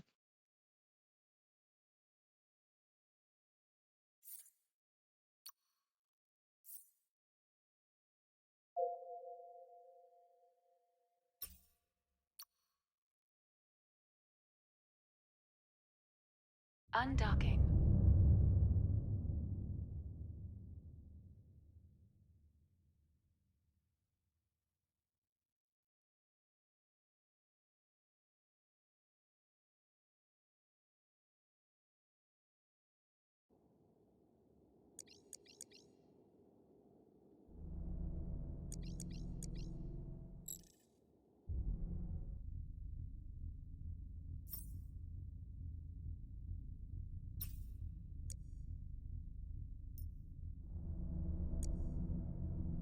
Okay, so this one should bring us to 136, 234. So that's pretty much the same as a large missile.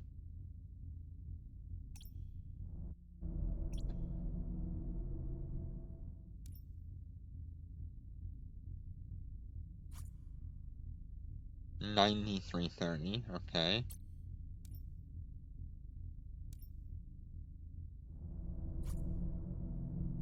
$105, $140. So we're like right between a large missile and a large rapid, with 67 kilometers of range. And we can go further on that, if we put some skills. So let's do that real quick.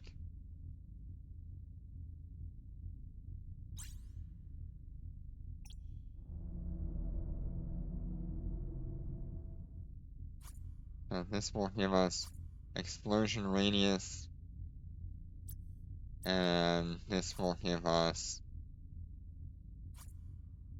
flight time and flight velocity. I don't care about that so much.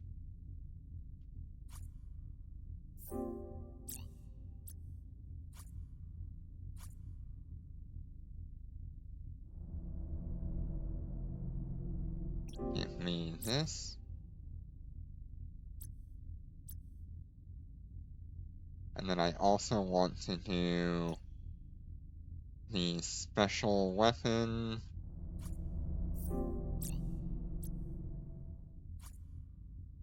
How much of this can I do? I should do level 3.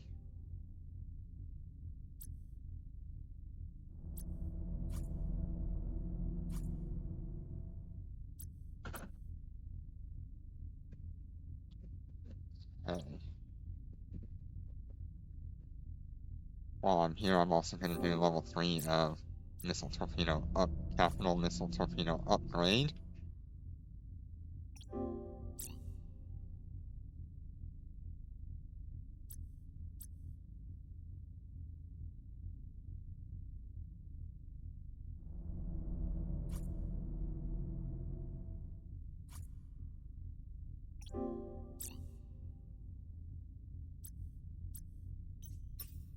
Okay. That now puts me 136 over 231.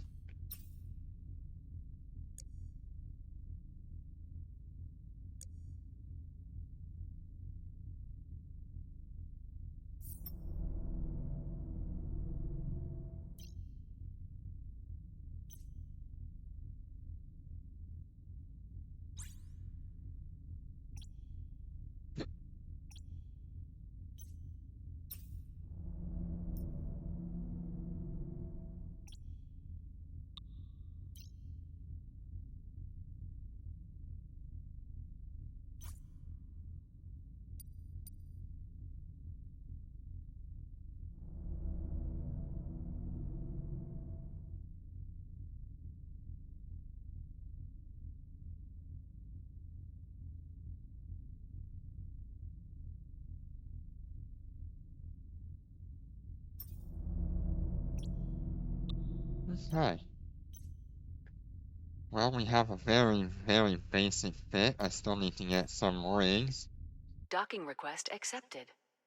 I think I need to do explosion velocity and explosion radius rig, and then something for defense.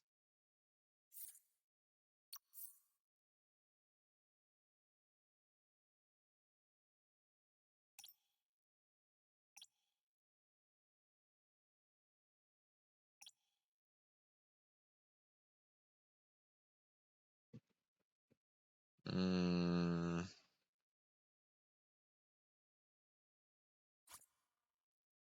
explosion radius. None available. Califaction isn't available. Rocket fuel is for flight time. Flare is for explosion velocity.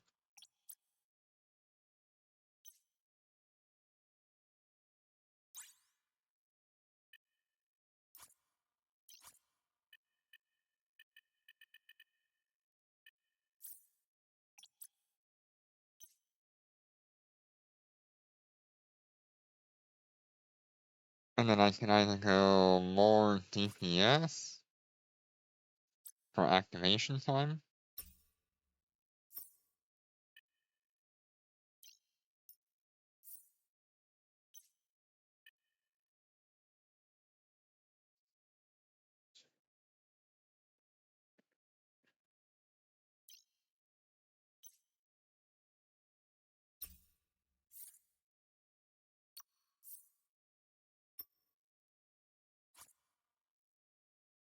Activation time is 9.27 or 9.72 seconds right now.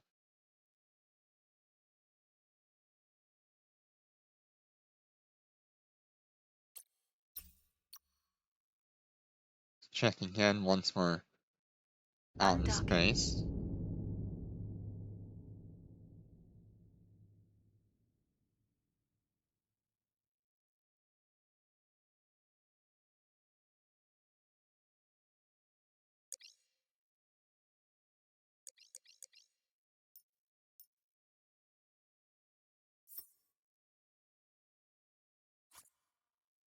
Still 9.17 seconds, so that doesn't affect that. I could probably get a lot of benefit out of DPS. Explosion velocity is 157 over 385. Okay. Did it reset my... that's because I was on thermal.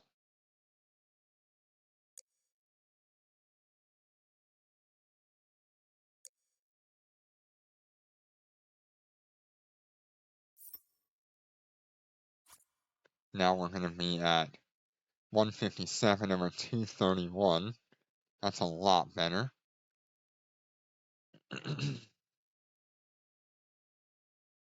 So once I get that rigger catalyst, or the rigger warhead thing, we should be in pretty good shape. Then it's just deciding whether I want to get, like, an EM ring, or a shield amount, shield booster amount,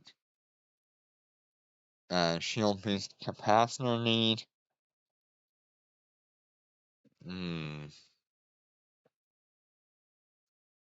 I need to think about that. I think Docking shield request boost accepted. capacitor need would be nice, but I don't think I'll need it for these kind of events.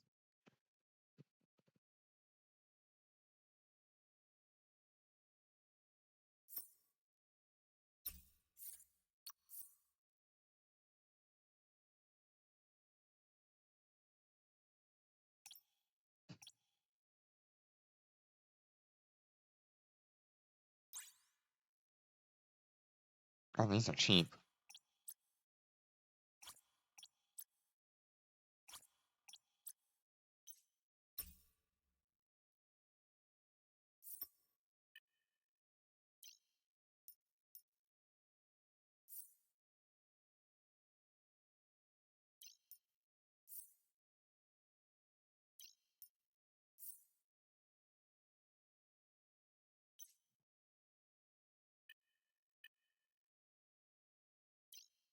So let's look at the price of grapples.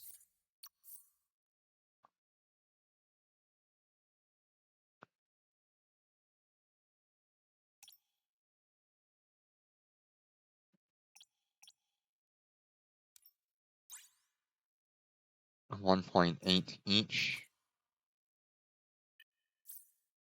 All of the money is on this account, so I have to buy 3 of those.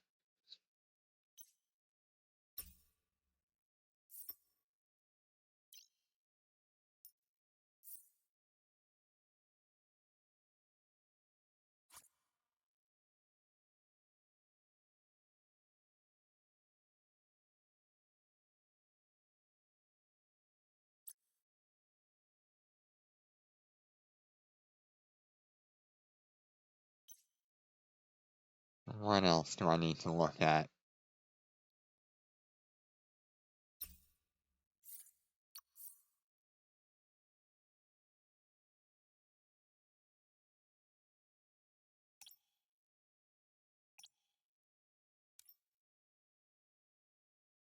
Which one was the better one? That one gave 16.9. That gave 16.4. I think the Imperial Navy one was better. 30 seconds of activation, 180 reactivation. 35 activation, 210 reactivation. Okay, this one's better.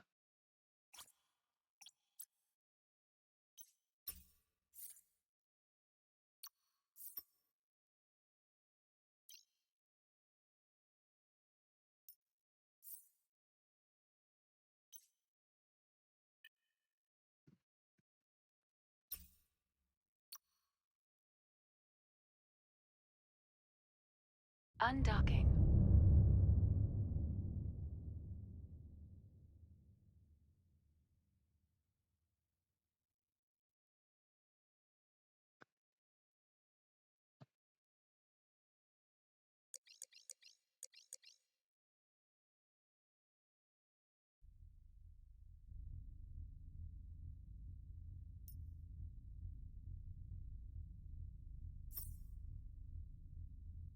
Okay, 4 million HP.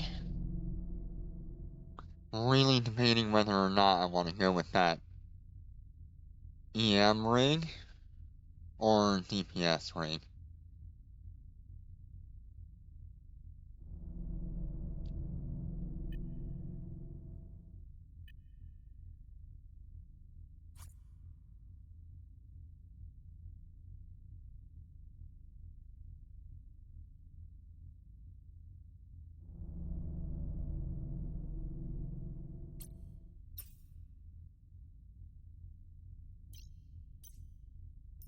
Docking request accepted.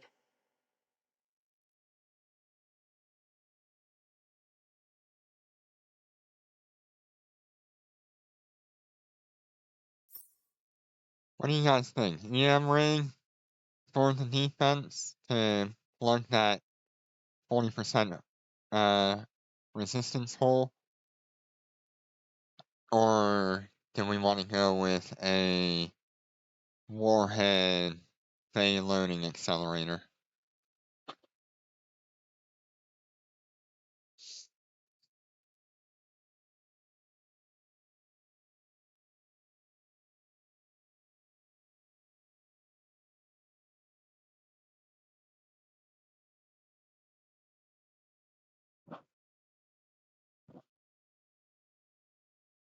This is going to be pretty much used for Dormant Realm and any of the high-sec PvE events that likely getting now.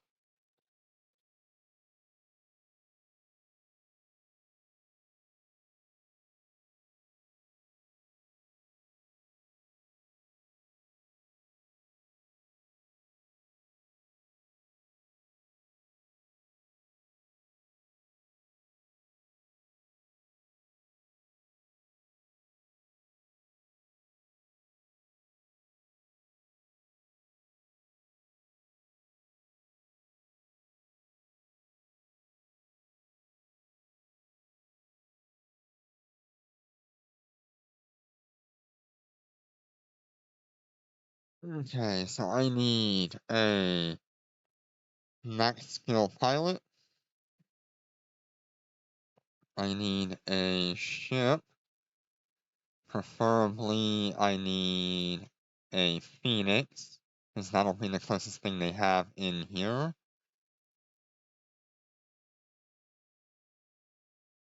I guess the Bane Moros Hubris. Okay. Karura, they do have the Karura. Maybe we'll go with that.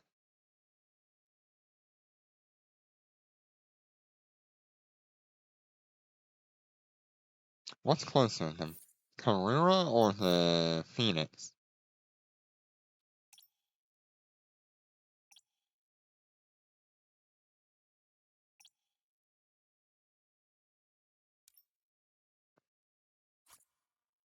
Mm,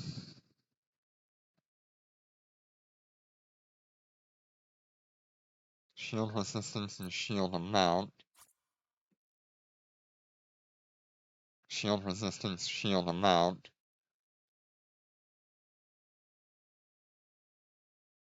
Okay, we're gonna base it off of the Karura.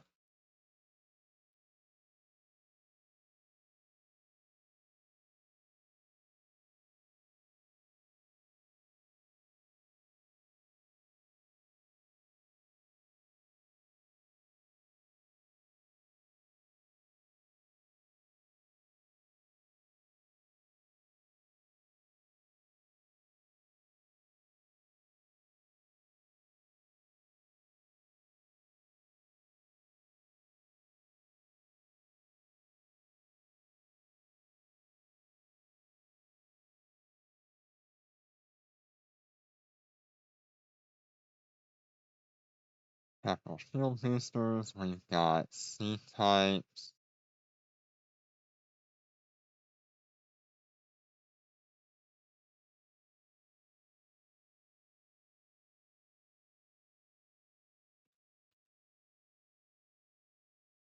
We've got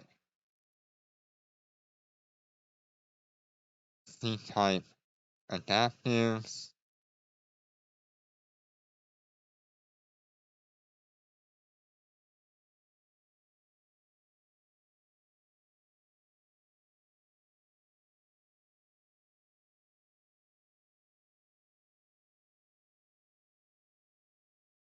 We have a capital damage control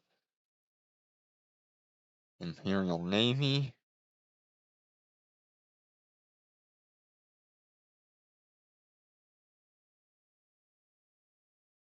Okay, that's all pretty much the same now. I've got capital cap batteries.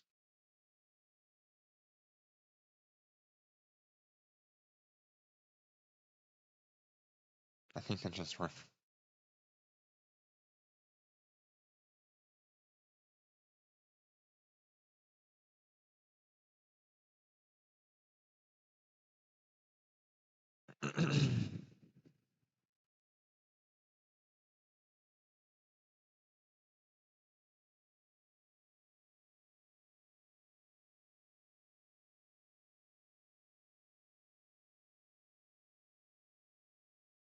Okay, that's all of our low slots.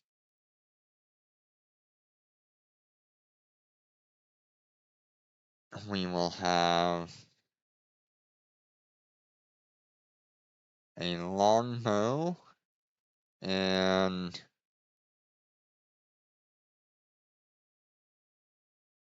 a siege.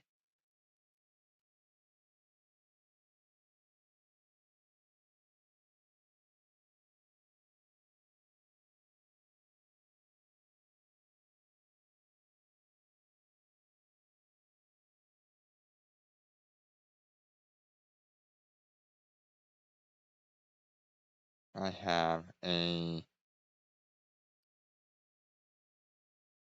capital flare,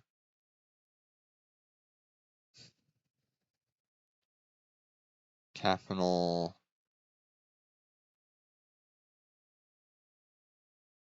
rigor, and what we want to look for is the EM, capital version.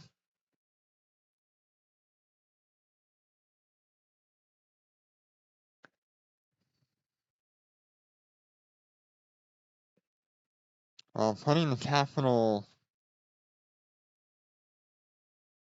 EM on here brings me to 7.2 million EHP.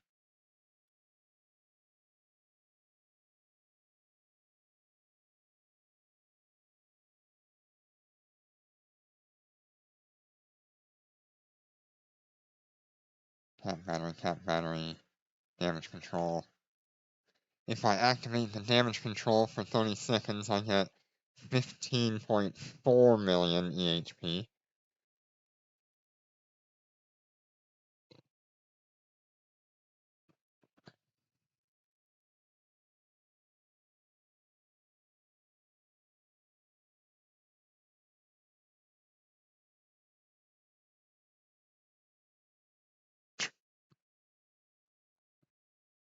Capacitor duration is not very good.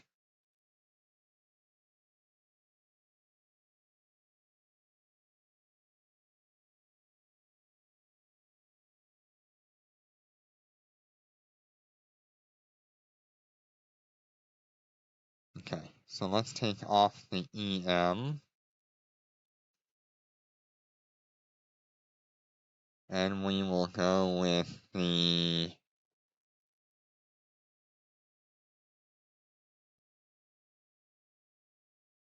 Bay loading accelerator. So it only makes like 1,000 DPS difference, right?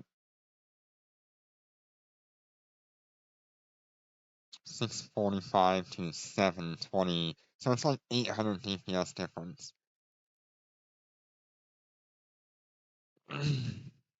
I think I would rather have tank. So let's look at other. No, can't do that.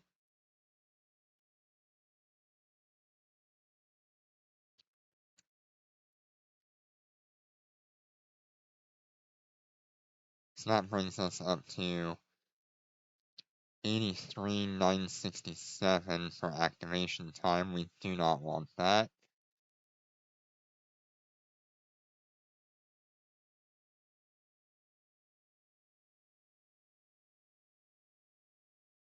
This is the shield boost amount. We'll get less shield boost out of that.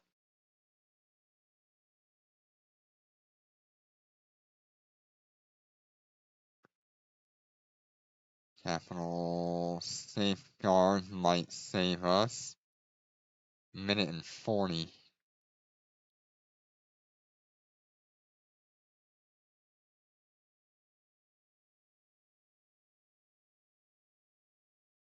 And that doesn't change anything.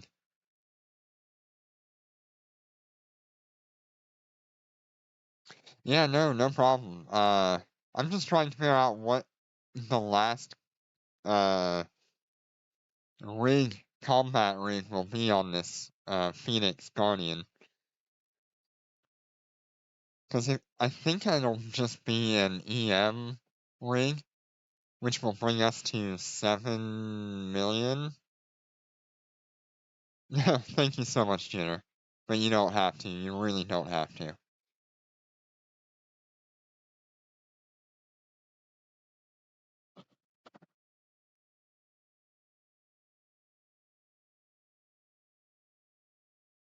Field extender will bring us to 7.1 million, but we still have that EM weakness. We can get that same amount.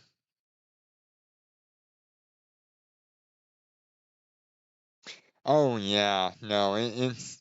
I've been going since the game started, and only really over the last, like, year and a half, I've really started to make that ISK and, just collecting things. I originally started the game wanting to do industry and mining only, uh, and it's still okay, but it doesn't really compare when you consider, doing most of the PvE content in the game. But so long as you're having fun, don't worry about how much money you have or how much somebody else has. Find what makes you happy and you'll get there eventually.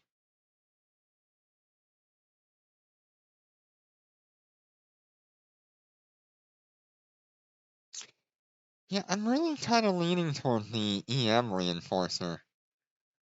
It pretty much closes that weak point.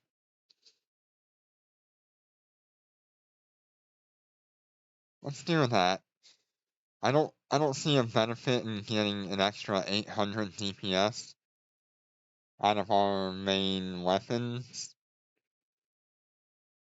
So let's go ahead and just make it tankier uh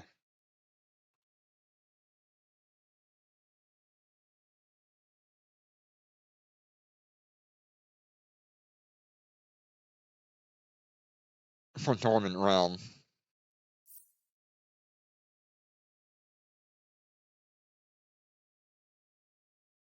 And thank you so much, Biomat, for the follow.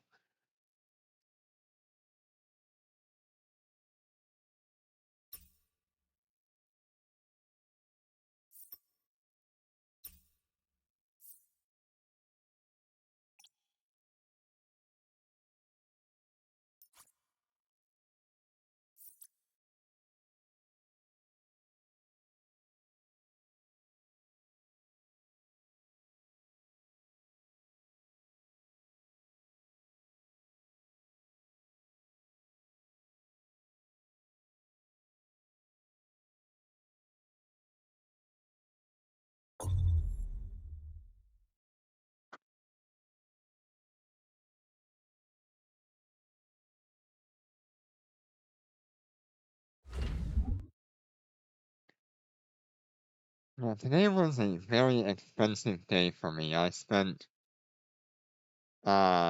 65 billion so far just setting up this thing and the hopes of getting two more.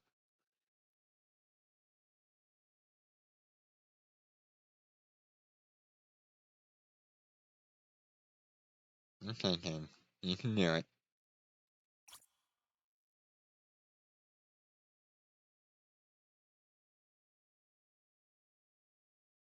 Yeah, I personally run high sec missions all the time. But I am hoping to get into Dormant Realm capitals. If you want like the most amount of ISK, if you can put yourself in like a Dominic's Navy issue.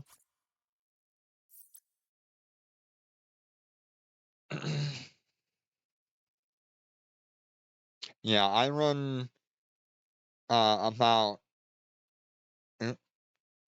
I run about, what is it, 60 million ISK per tick. That's every 15 to 20 minutes.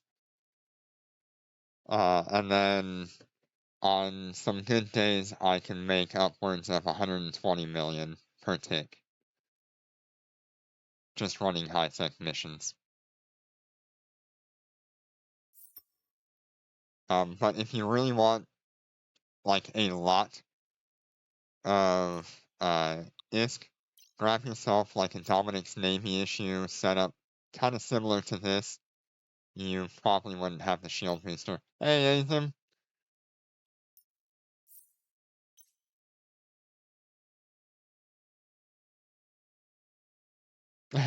Yeah, no problem. Take your time getting through all of these tiers. Learn what the game has to offer and find what you find fun. Because just grinding out day after day is not something I recommend to everybody. But so long as you're making the ISK to support what you want to do, that's the perfect way to play this game.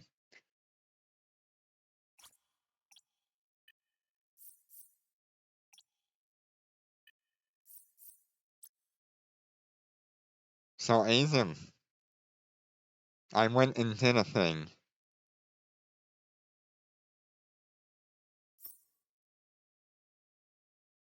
Yes, it is.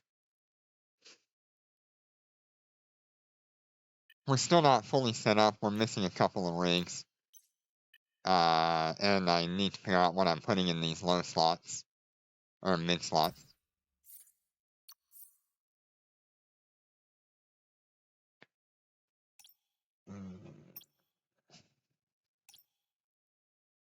Yeah, you'll find that no, you cannot do multi-boxing on the same account. You have to have 3 separate accounts. So that means you're gonna have to pay for Omega on all 3 of them. And you're gonna have to have 3 separate accounts that you set up. Let me grab a capital EM rig real quick.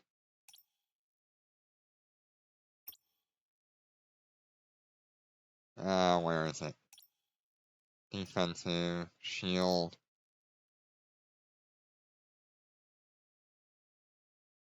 Capital explosive, EM. Oh, that's really cheap. Let me buy 2 more of those.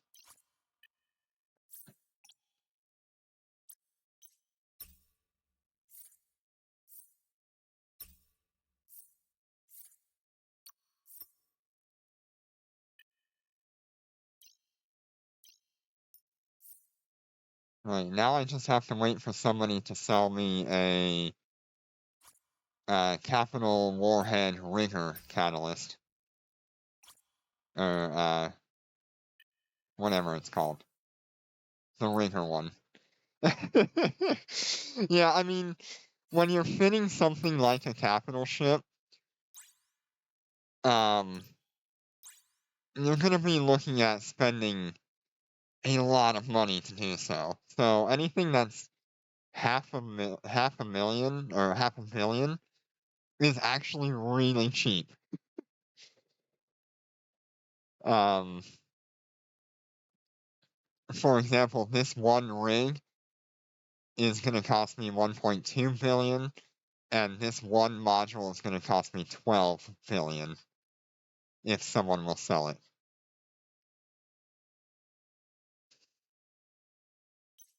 And that is why I went from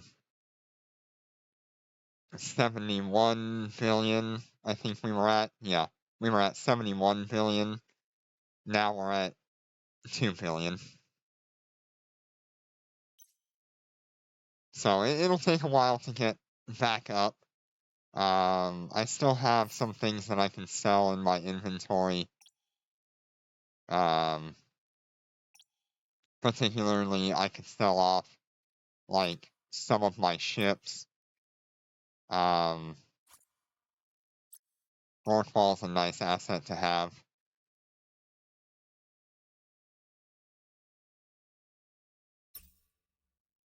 it is a very high cost and loss. That's why I spend almost all of my time in high sec, because the ships that I fly are incredibly expensive and are not worth losing regularly. If I want to try to replace this ship and some of its modules, it's going to cost, at a minimum, 49,000 of my insurance points. I can lose this ship twice, or close to twice, before I have to start paying ISK and stuff. It's not fun.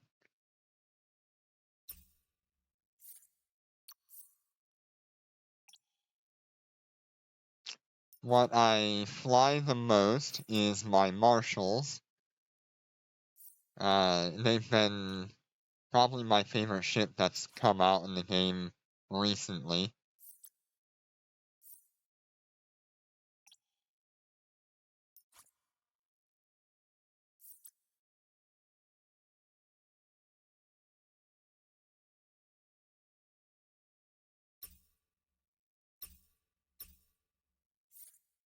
Let's see what they're currently costing at. Yeah, so their estimated market price is 99 billion ISK. Compensation price is 10,800 currently. That is going down as time progresses. But these ships I will never take into low sec or null sec. I specifically designed them to do high sec missions. I should probably exit this here and show off the DPS real quick. And they will never have to compete with another player.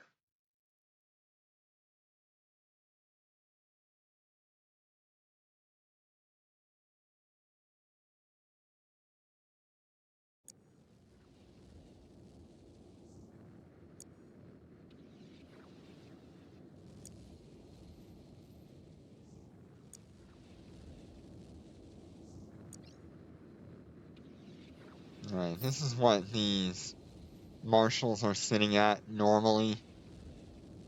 I do not have to heal at all while doing any high sec missions. The only time I might want to heal is during a 5 million ISK lab. Yes, missiles are currently my favorite weapon system in the game. It comes from a long history of playing this game and missiles being extraordinarily powerful back in the day, and I've just kind of stayed with them. My second favorite weapon system would probably be railguns, then lasers, and then cannons.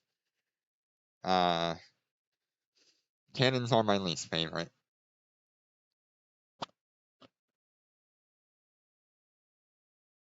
Alright, maybe I should do some missions since I've got quite a few people here today. Thank you all so much for joining me.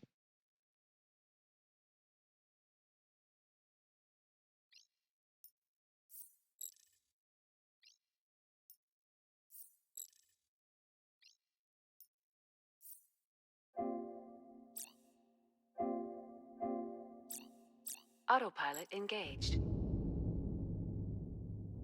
Undocking.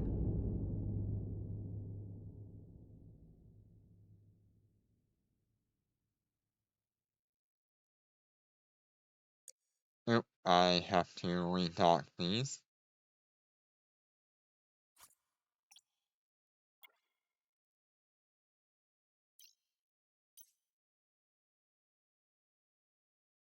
Warp drive active. I'm still waiting on a couple of rigs.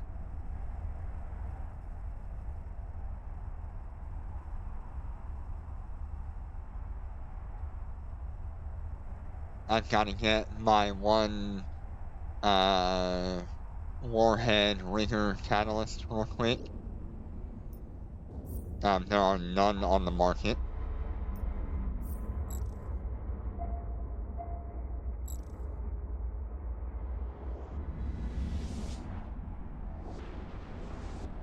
Destination reached. And then I'm gonna have to fit 2 more within the next, like, week or 2.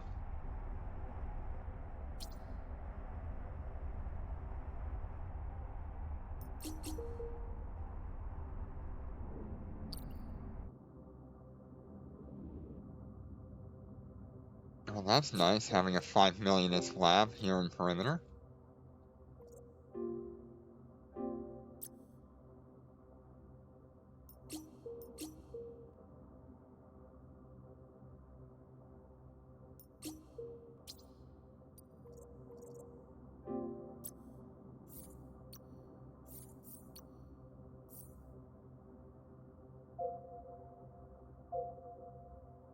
Oh no, I'm so far away on skills, but I don't mind not having the skills as much as I do making sure I have a tanky fit.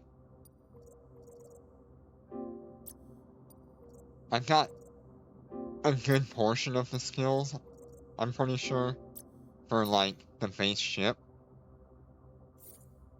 but I'm nowhere near like expert skills or anything like that. Let me just make sure I did my implants real quick. Yep.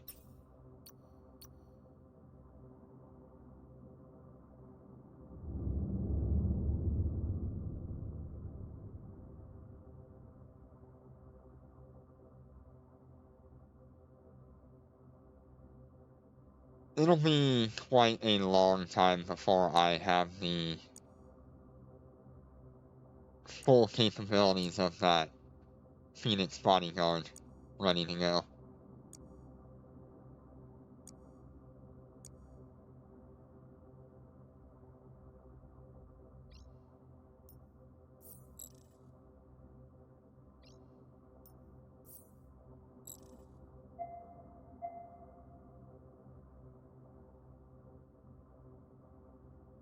Yeah, I'll be happy if I just go through Advanced 5 and then Expert 4 maybe. I don't think I'm gonna go 555. Not for a long time at least. I still need like all of the capital missile skills. Yeah. So I've gone and got, where are you? 3-3 in capital missile torpedo.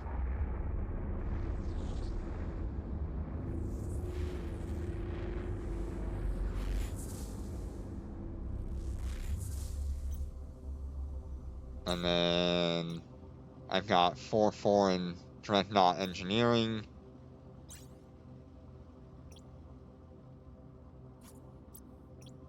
I've got 4-4 in dreadnought defense. And I should have 4-5 in dreadnought command. So we're not that bad off, but I do need the weapon system skills.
Okay, what else do we have? Ah, just nothing, huh? Okay. Go ahead and start that large lab. Fleet warp.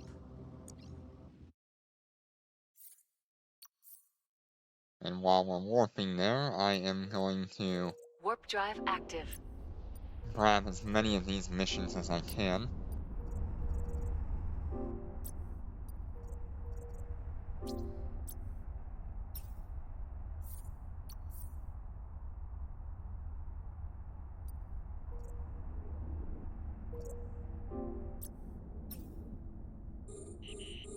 We're being warp scrambled. And we really don't We're need... being warp scrambled. And we might as well. We're being warp scrambled. Alright, I'm gonna We're turn off being warp the audio scrambled. for 2 of my characters here. We're being warp scrambled. The lady is very upset.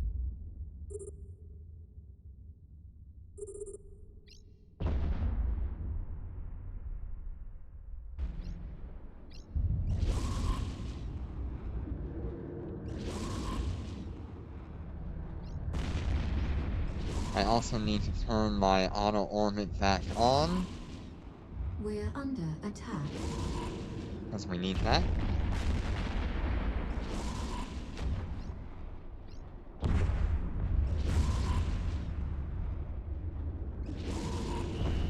Enemy ships detected. We're under attack.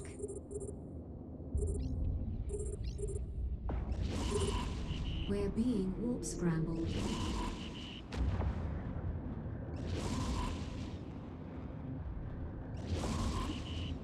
We're being warp scrambled.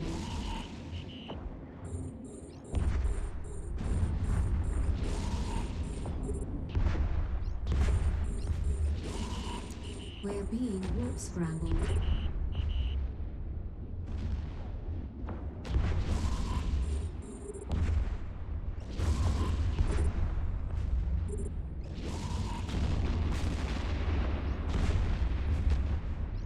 Just tearing through these waves, no problem at all.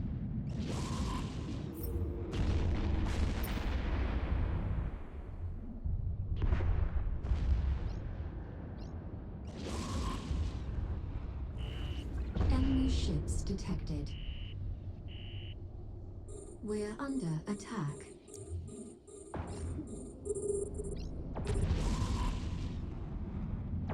We're under attack. It looks like my ships are all targeting different battleships right now. We're being warp scrambled. That's fine.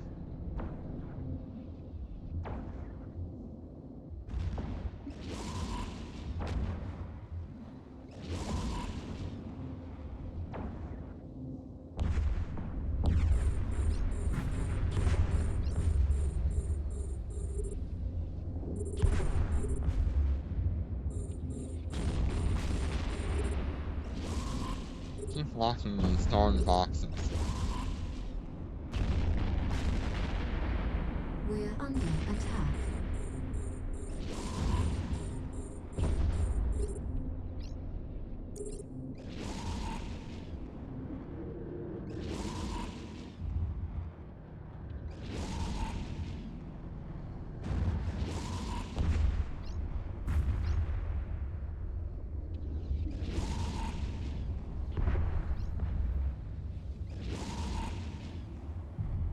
Something to note on these marshals is I do have the Starflake core on here, so I can just activate it whenever I need to heal.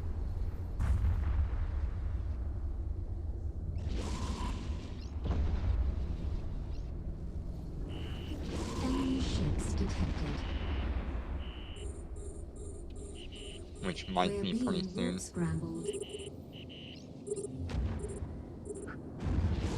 We're under attack.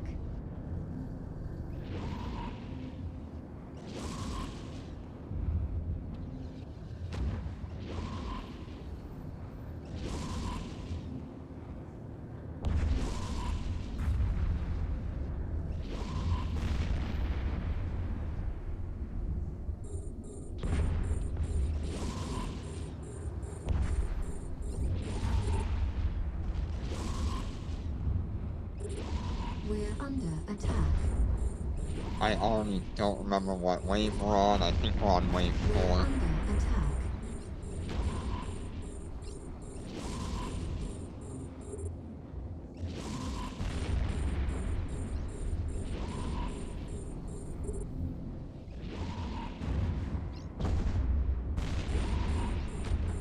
We have a module glitch on our main character. Our web of fire is not going to activate.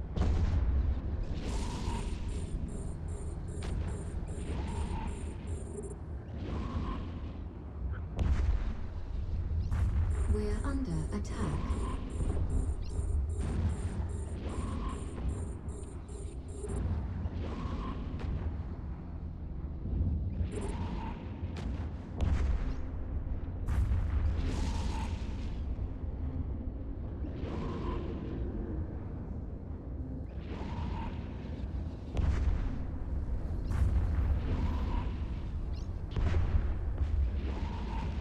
Right now, our missiles are firing at just under 3 seconds. It's really good.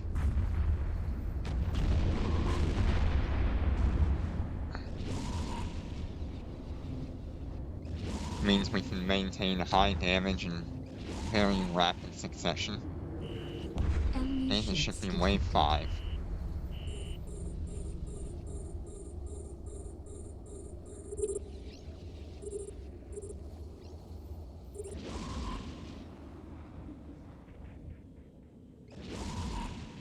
They all spawned like 40 kilometers away from me, so I am safe from any kind of damage incoming for a while.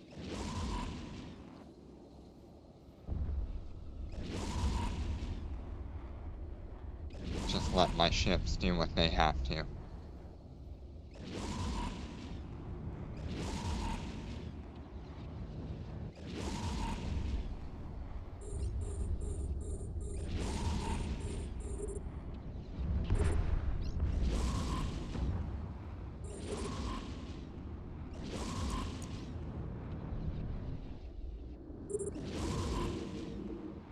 Yes, sir, you take care and be safe. Thank you for joining me today.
So now our goal is to try to make as much ISK to fit 3 of these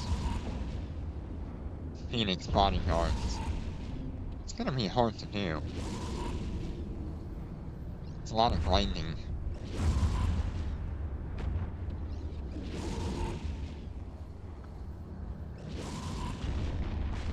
It will stay parked in Gina, probably. Although I do have another system that I could probably throw it into. I'd rather just not make that kind of move, though.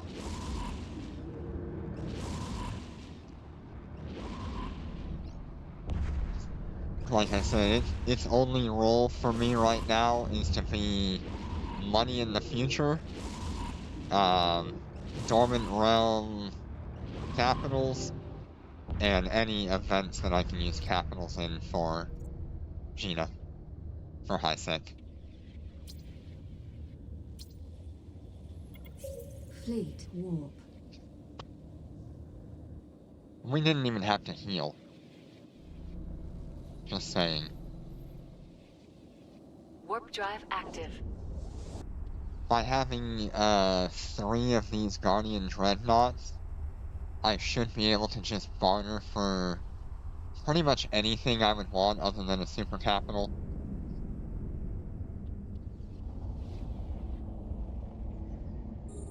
We're under attack.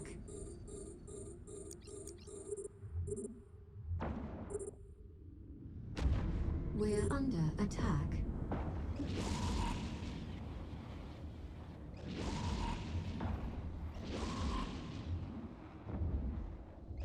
If this was like a few weeks ago, these marshals would not have been able to do a 5 millionist lab without healing.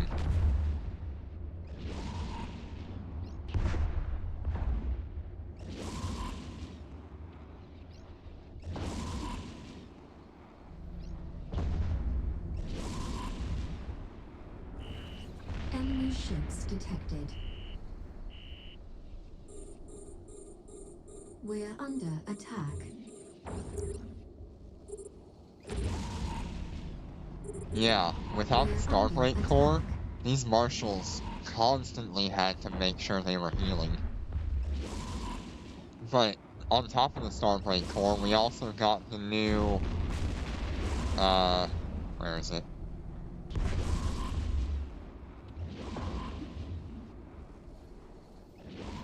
This general unit. Enemy ships detected. It pretty much brings the Marshal up to Navy battleship, shield recharge times.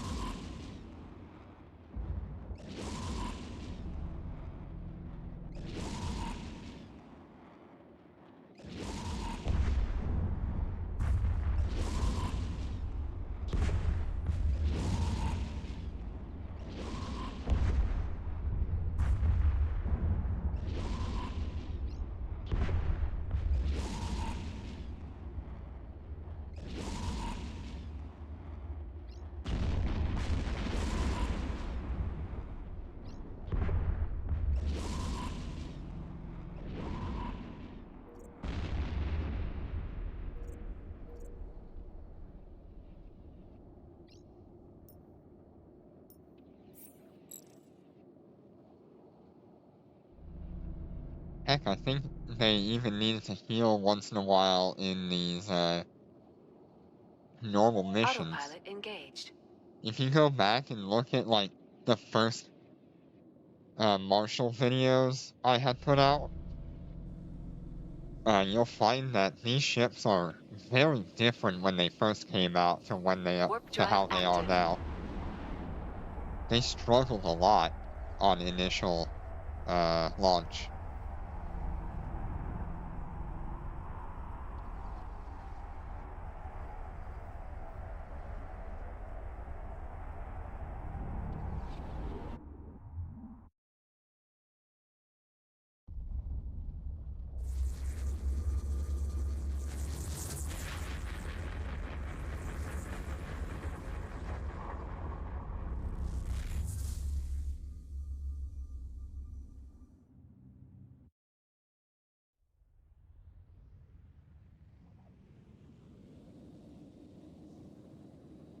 Warp drive active.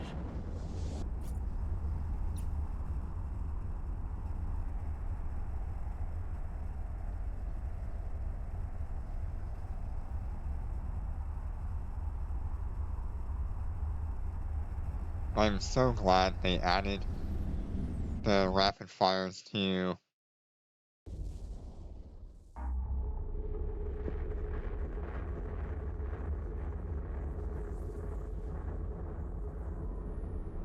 I'm glad they added the rapid fire tactical module to the missiles. Destination reached. It makes them so Fleet much warp. better. Yeah, I mean, running 24/7 isn't a bad thing. It's just Warp drive active. more things that you have to consider with the capacitor and your tank, and just not having that issue is way better.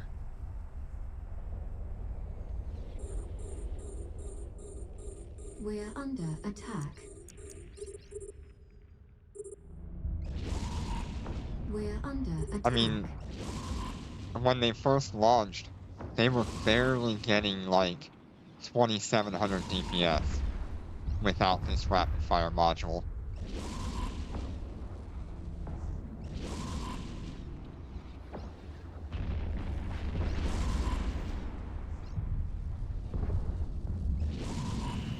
Enemy ships detected.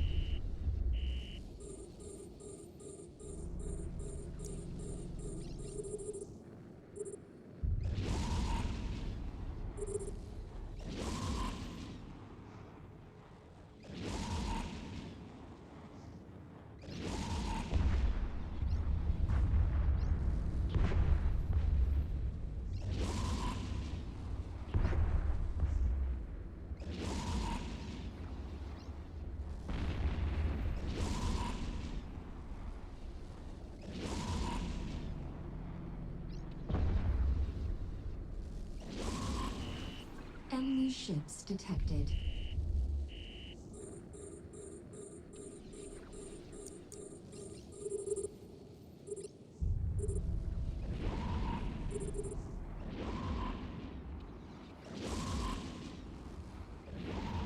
So right now, as it sits, I don't actually need either of my Nosferatus unless I'm doing, like, really hard content for these ships.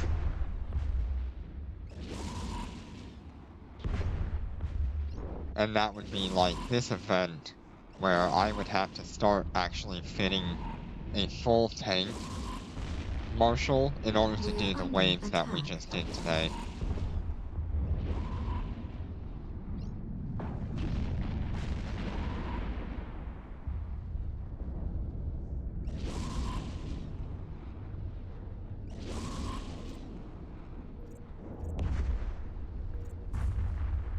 There's a large Wasteseeker here. Fleet warp.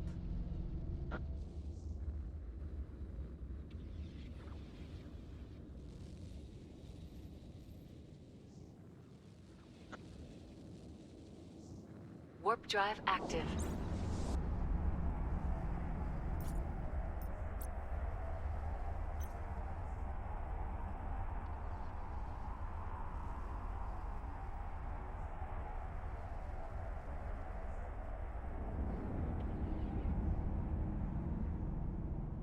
We're under attack.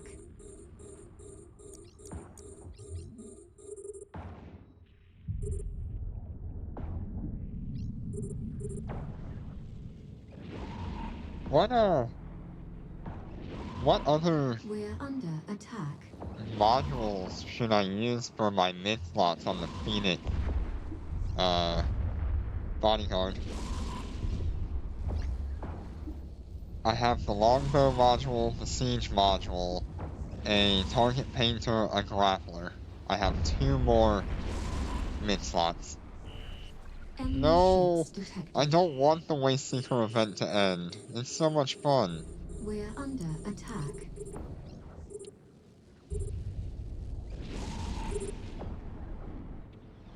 We're under attack.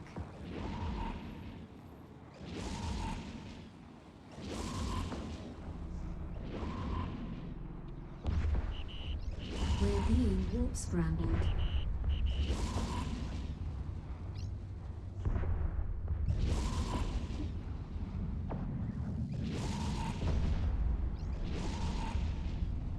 Yeah, I've got 2 more free slots for mid slots on the Phoenix, bodyguard.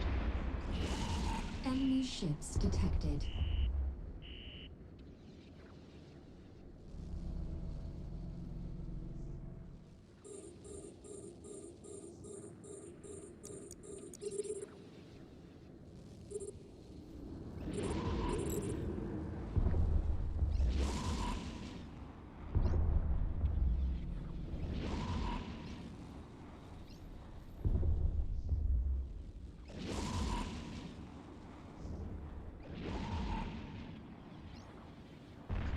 I mean, it could be like a web of fire and a scram. It could be 2 web of fires. It could be that targeting tactical module and something else. I don't really know. I don't know what to do with it. There's too many options. Fleet warp.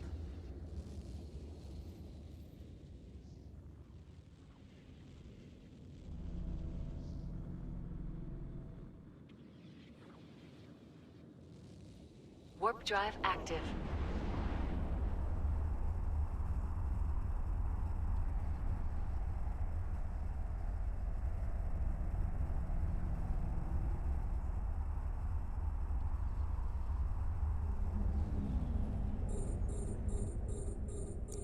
We're under attack.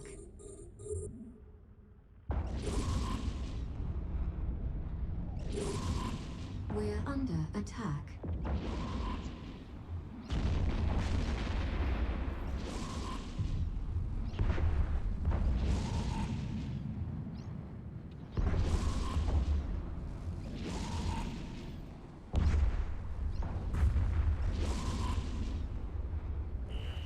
Enemy ships detected.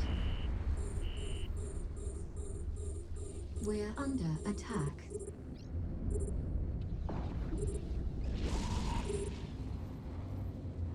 We're under attack. I think it would probably be smart to do,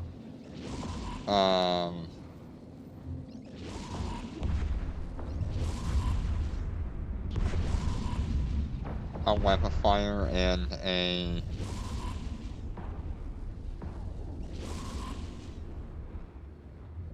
scram. Can the Phoenix bodyguard use command bursts or anything? Enemy ships detected.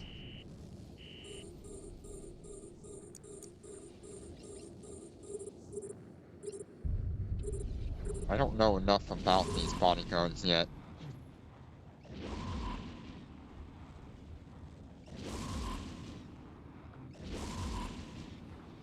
Close-in, siege reinforcement, hull energizer, weapon disruption resistance. I don't see anything about command bursts, so...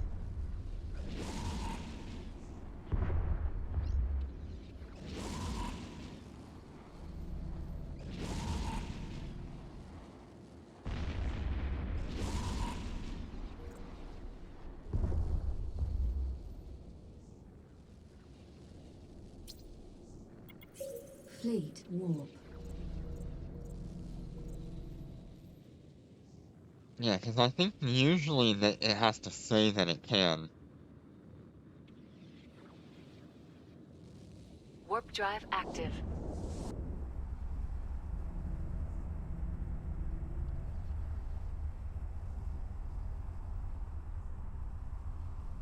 Can fit command burst is what has to be on it. Okay.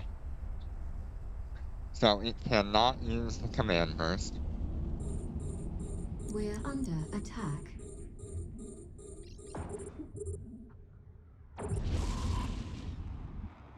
I know it can use group shield boosters, but that's not going to be very useful on something with almost 1 million We're under hit attack. points.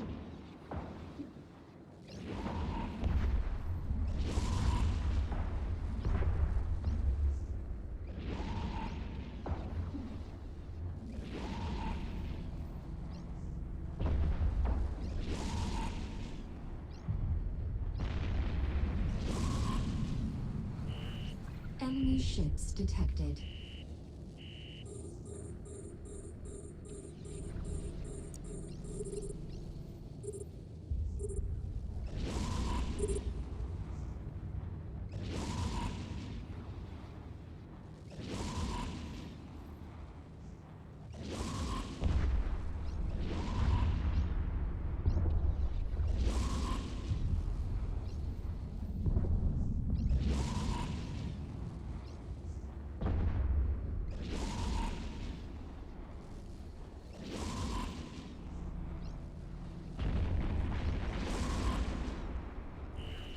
Enemy ships detected.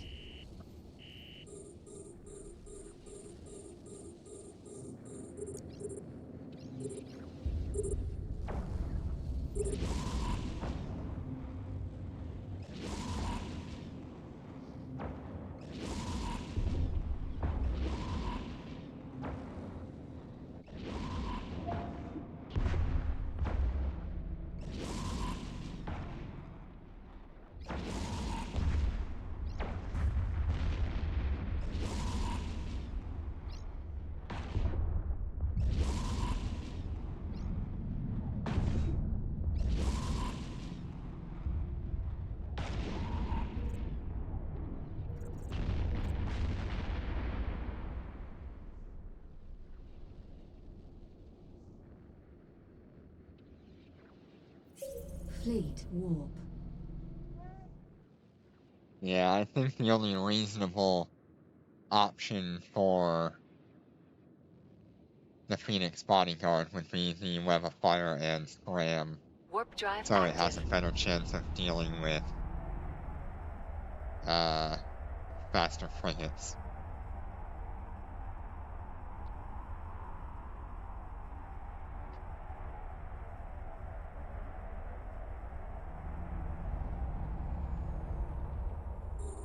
We're under attack.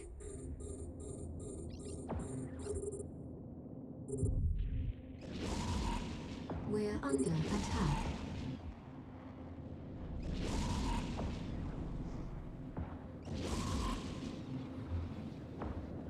We're under attack.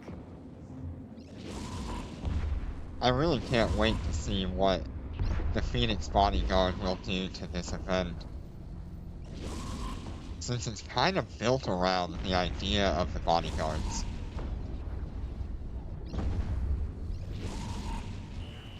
Enemy ships detected. We're under attack.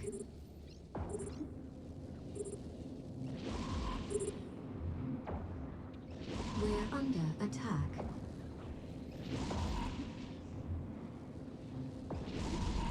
Oh yeah, you definitely will. I can't use Salvager for anything that I'm doing, really. I mean, I could put a Salvager on the Marshals and collect the once-in-a-while loyalty point reward, but it's not really worth doing for me right now. Enemy ships detected. I should, because there's some loyalty point stuff that I should probably be getting.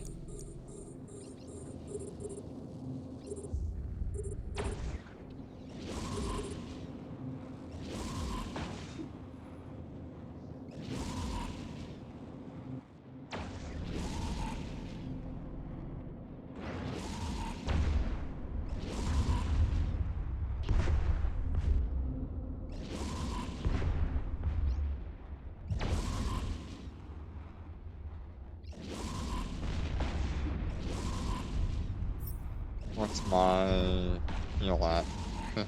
Still almost full.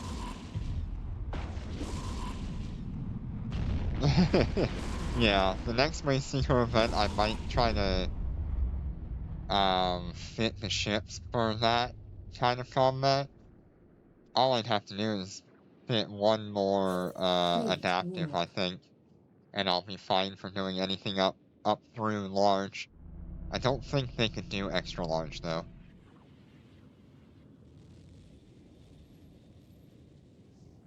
Warp drive active.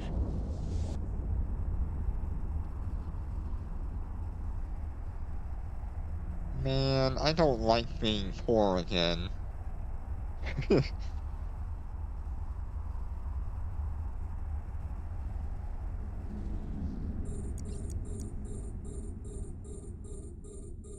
We're under attack.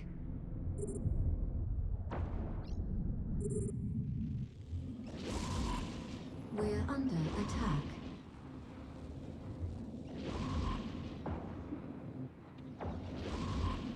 We're under attack.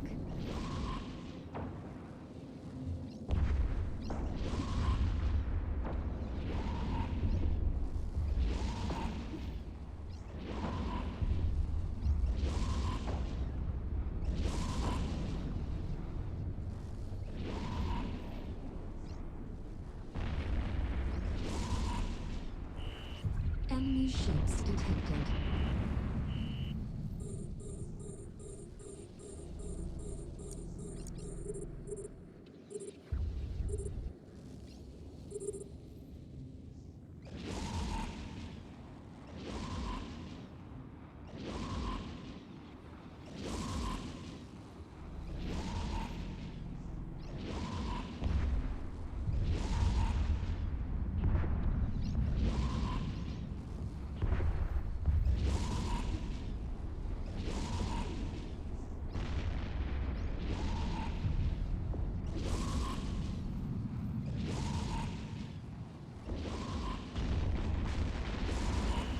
Enemy ships detected.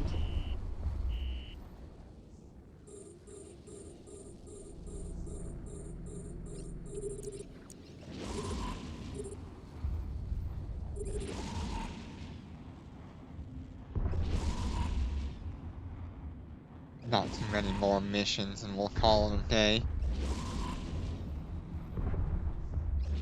I might want to see how that bodyguard does in that newest last wave, because that's kind of fun.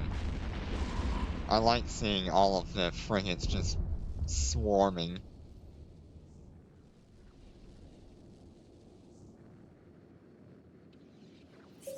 Fleet warp.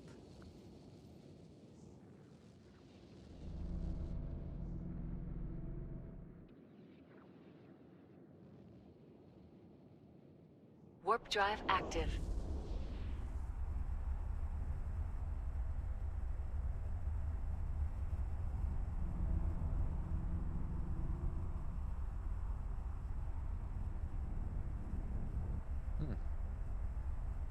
That was a little bit worse bounty pick, but we also did not have a lab. We're under attack.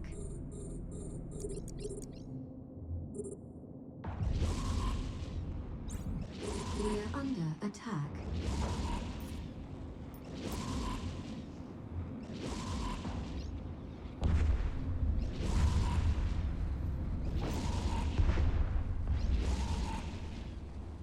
No, the new weapon doesn't seem to need to lock on. It just targets whatever's around you. Enemy ships detected. We can test it and make sure that's what's going on. We're under attack. But I have seen We're under that weapon attack. kill things that are not locked.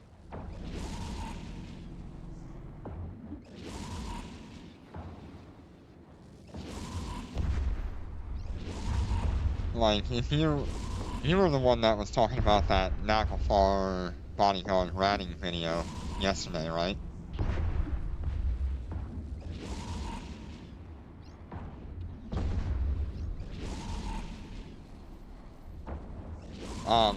If you noticed, in like the second or third wave, before anything has even loaded in, the close-in gun killed 2 frigates.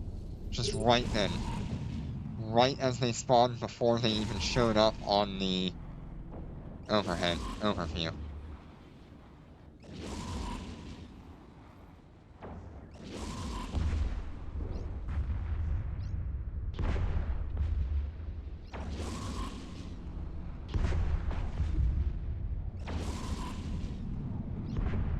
All you'll see is like the wave spawning and 2 explosions. Just in the middle of the spawning wave.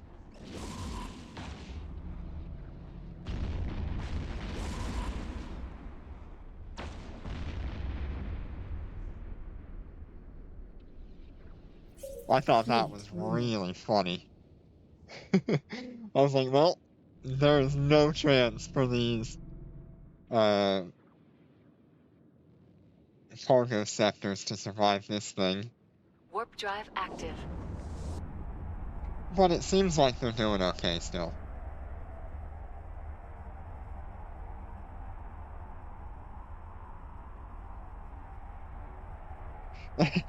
Yeah, I'm just waiting for a dreadnought to have only the new kind of gun. that close-in weapon cannot fit capital weapons other than the close-in weapon system called an anti-air carrier. Oh god.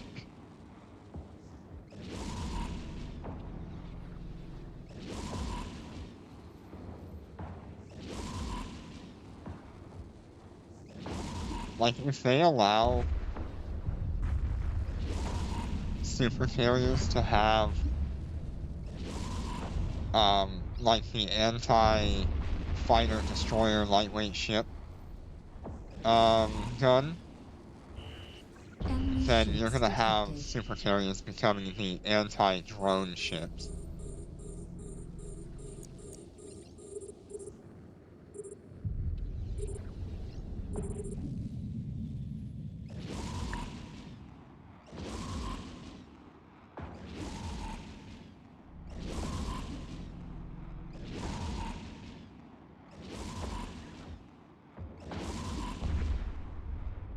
Yeah, that's true.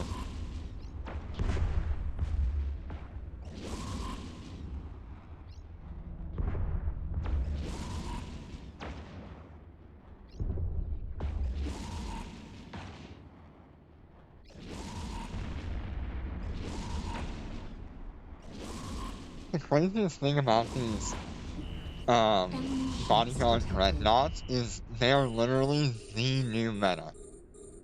We're You under counter attack. small ships, you counter frigates and fighters. We're under If you just attack. have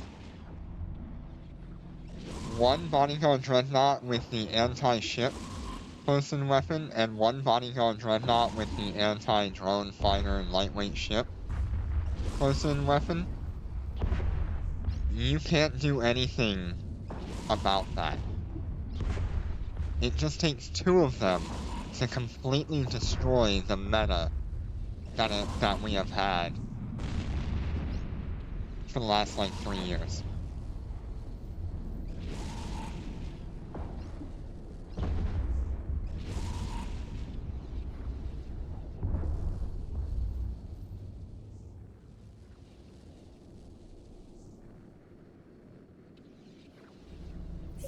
Fleet warp.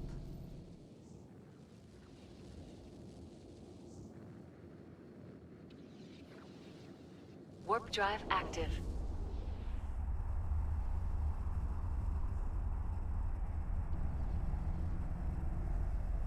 The close-in weapon system is like a slightly better but also slightly worse version of the Edencom Photon projectors.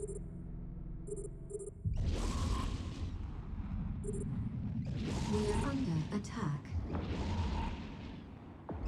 It is slightly better in the fact that it actually deals damage right away, We're under attack. like so long as it hits, and it targets multiple targets just like the Edencom weapons. But it's slightly Enemy worse ships in that detected. it actually needs to ramp up its We're ability under to attack. hit small, fast-moving targets, whereas the Edencom We're Photon under projector attack. just does a flat however much damage every single cycle to up to 10 We're targets under at one attack. time.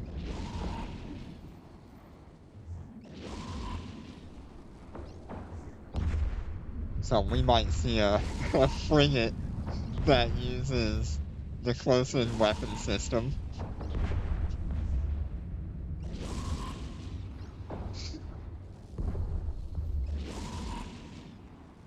That would be so dumb. I would love it. Enemy ships detected.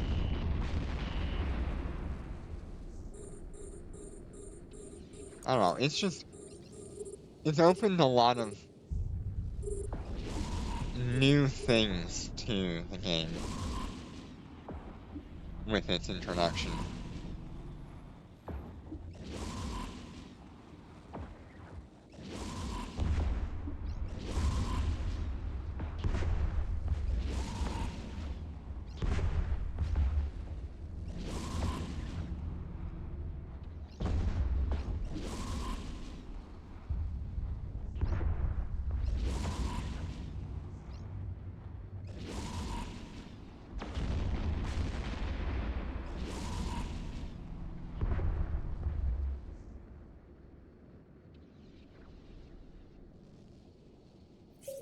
Fleet warp.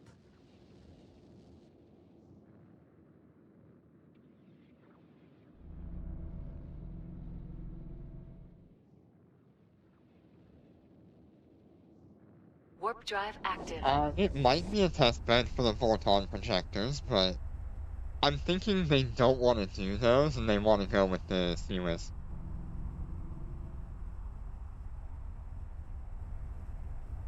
Yeah, I mean, pretty much. I mean, I wonder if, because they We're said they under were attack. reworking We're under attack. the animations and stuff for the decomposers. What if decomposers We're are under becoming more attack. like Seaways we currently have?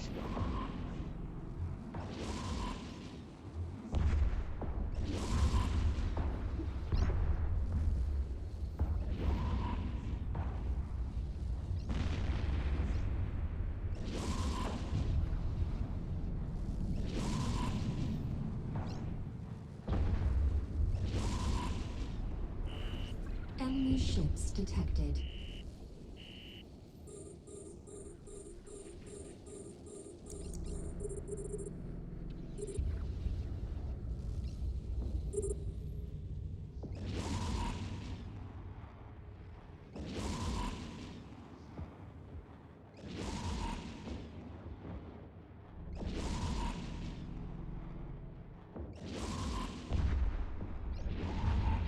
It's not often that NetEase and the Eve Echoes creators and devs go back and remake an animation asset and things like that.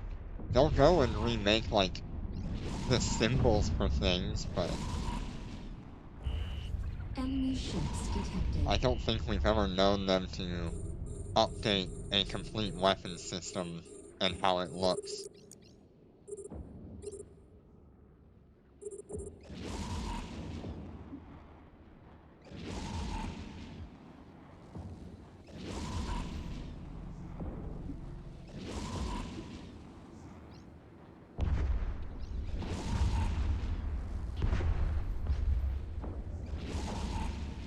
Yeah, decomposers are the only one that I know of that they're actually actively going back and reworking them, at least visually. Which is why we haven't seen the large decomposers or capital decomposers, because they've been reworking them in the background. Fleet warp.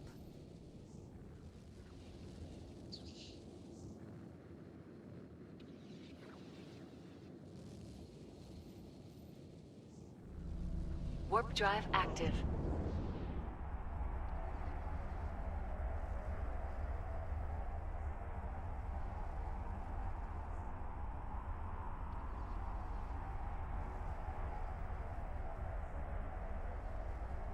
You know, I really didn't think we'd be talking about Eve Echo's We're equivalent under Eating attack. Calm weapon system.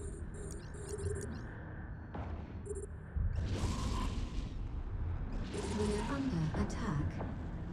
I thought that was going to be a long way off.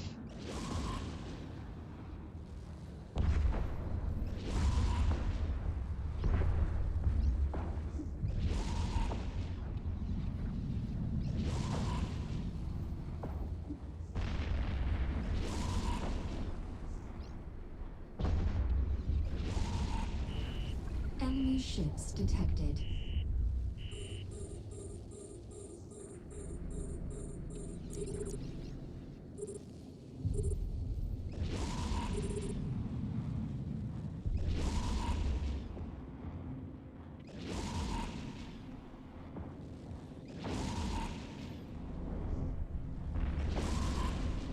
Yeah, we might be seeing it pretty soon.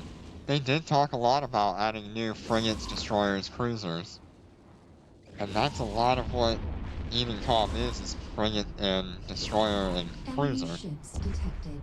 I think they have a destroyer, don't they? Or is it just frigate, cruiser, and battleship?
Fleet warp. Yeah. Warp drive active. Kind of interesting.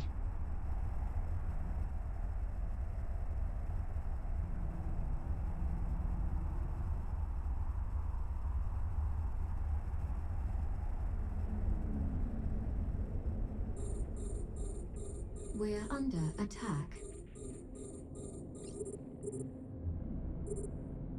We're under attack.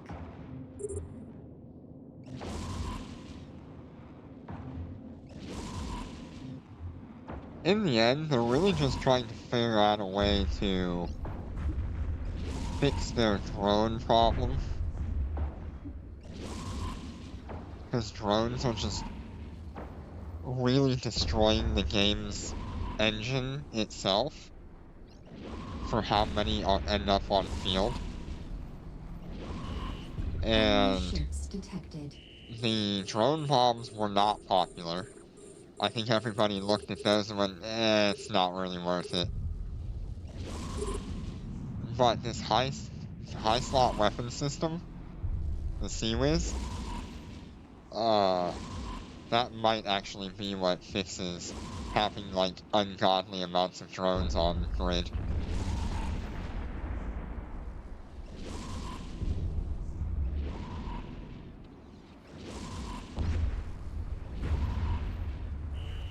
Enemy ships detected.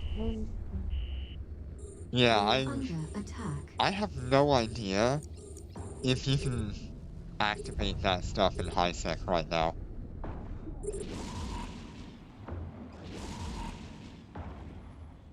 Because you might be able to troll high sec We're under attack. bodyguards right now.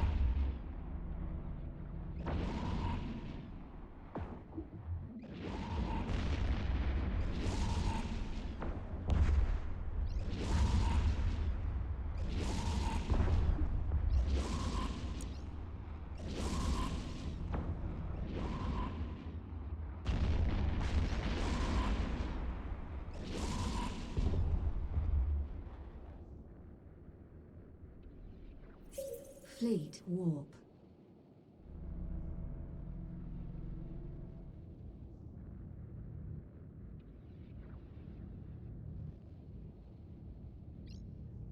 Warp drive active.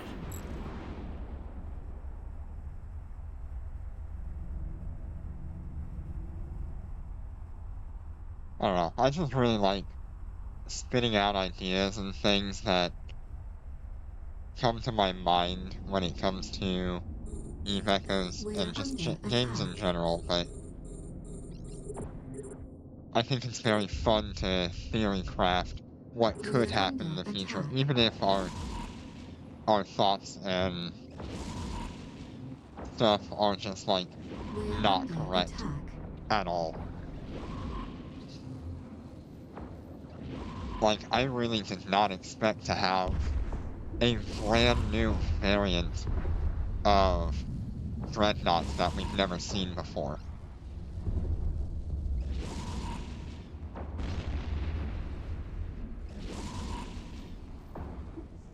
I really would have thought it would have been the faction Enemy dreadnoughts. ships detected. Perhaps, like, in March we'll see some really cool stuff. I don't know.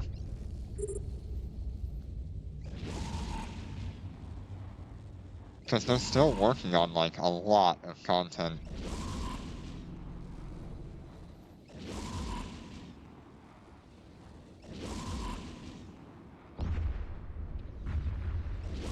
No, the bodyguards do not exist in EVE Online.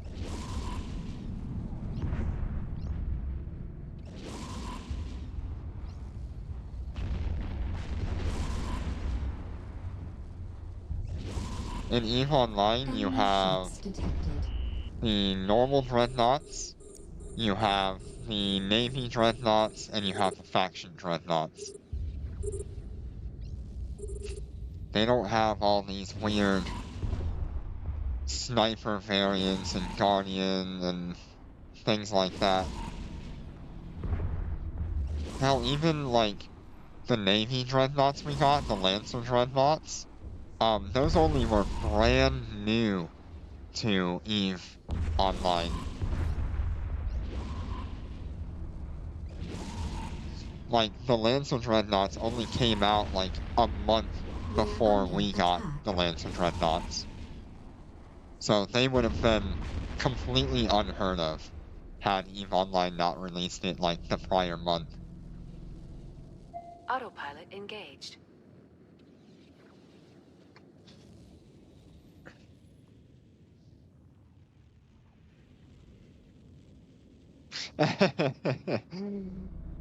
Yeah, it'll be Warp drive certainly active. something interesting to see how, like, the EVE Online community reacts, because they might, like, really want the system we have right now.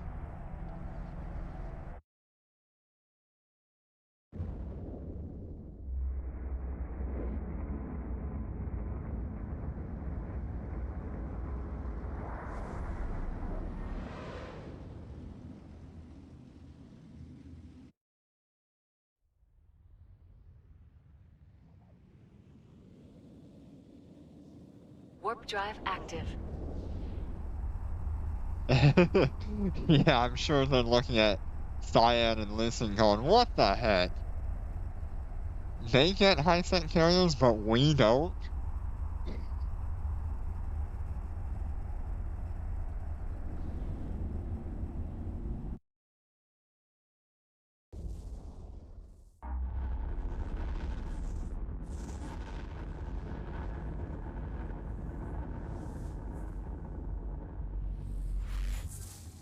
But also, I don't think EVE Online has any high-tech content that Warp drive a active. Cyan or Lucent could even, like, reasonably have a challenge with.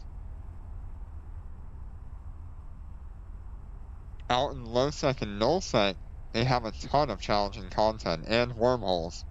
They have a ton of challenging content for them.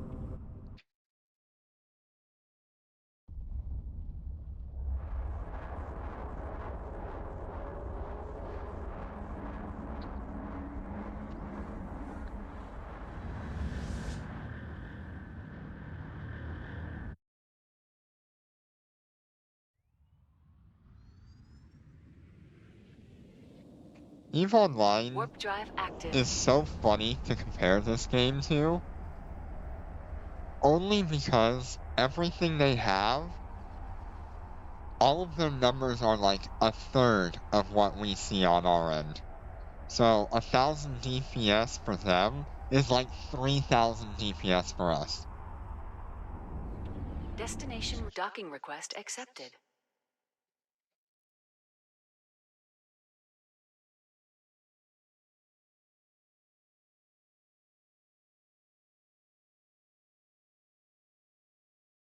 Like having 5,000 DPS in EVE Online, which is like Titan and Super Carrier levels, um, it's like our 30 or 40,000 DPS.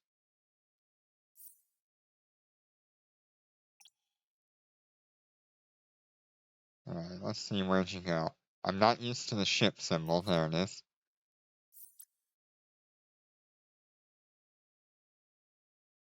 It blends in with my Orca and my Rorqual. It's so long. Oh god. I do really, really enjoy this, like, mosaic tile camo that's on here. That is such a nice looking camo. I like it a lot more than the, um, Soaring Dragon camo. I think it's cool, but I think it just looks right with the tile pattern.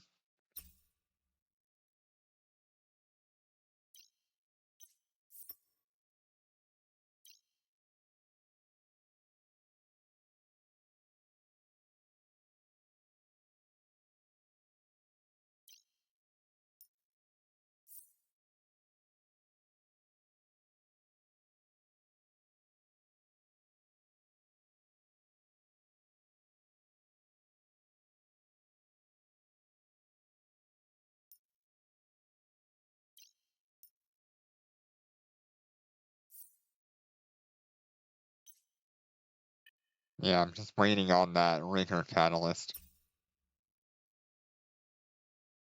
Let's do a quick test.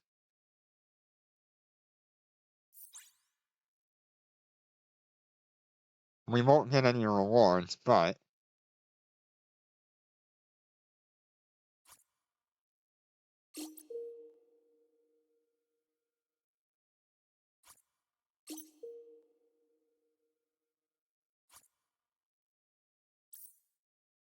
Undocking.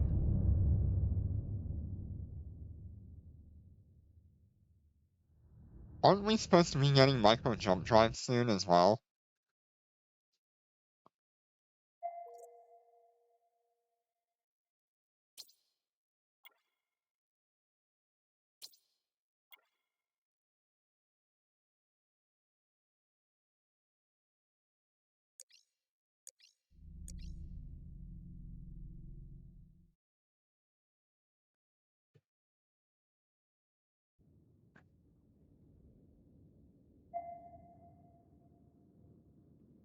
I remember them saying something about micro jump drives in like coming this year or something like that.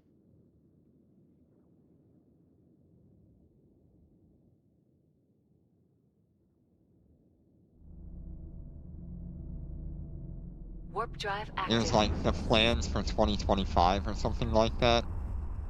Oh god, here we go. So I have to activate Longbow and Siege, and then I have to activate this. We're being warp scrambled.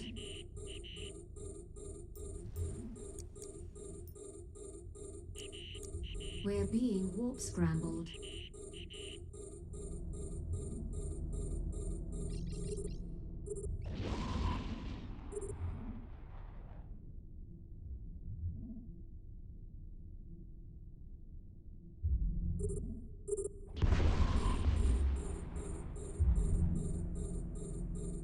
Now I don't have the best skills for this, so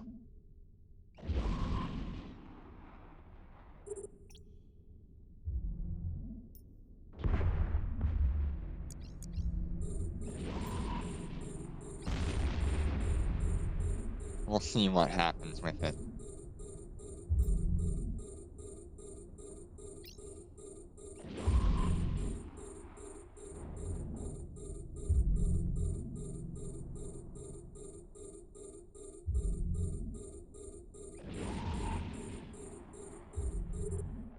So the longer it stays on these targets, the more accurate it becomes. Yeah, I've got like raw, it's like 649,000, but it's like 7.2 once I have all my skills.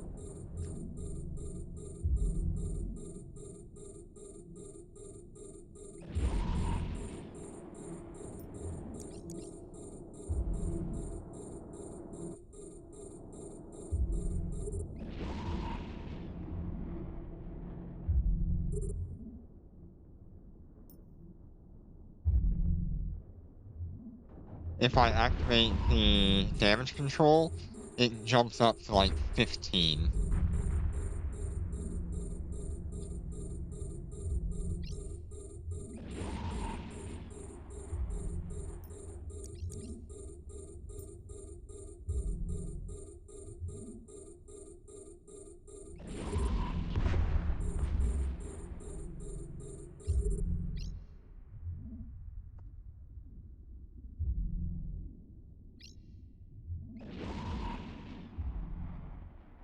Hmm. I noticed my weapons can actually hit these guys. Oh, I'm not even in the right mode. Well, there we go. Now I'm in the right mode.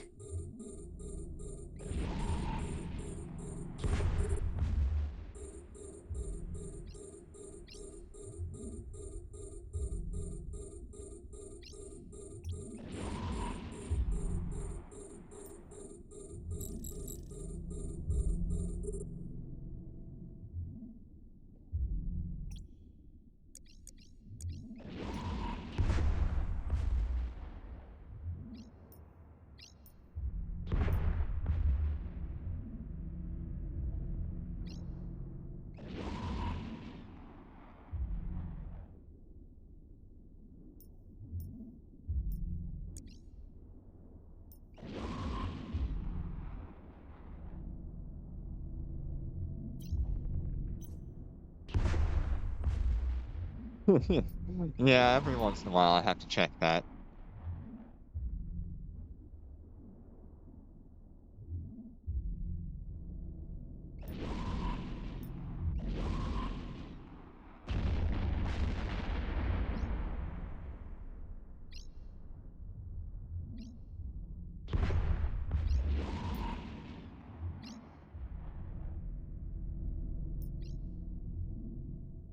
I don't think this is a very good wave other than to show off how the Seawiz interacts with things on its own. The next wave will be a much better wave for comparison.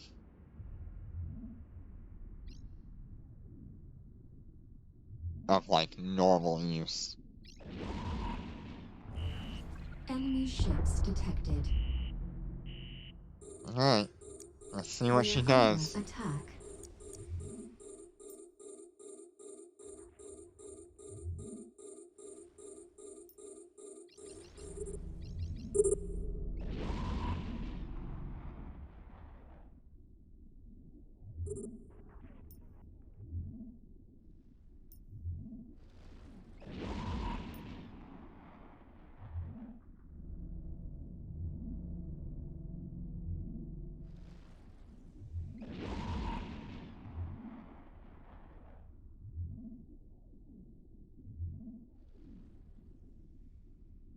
Yeah. If I can get my skills up with the Seawiz, I think we're gonna be in very fine shape.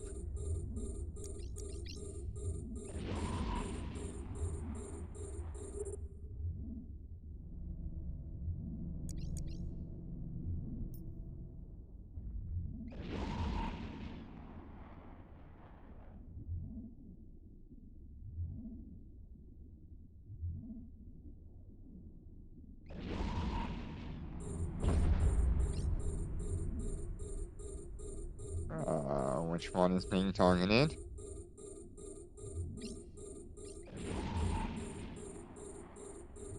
That one.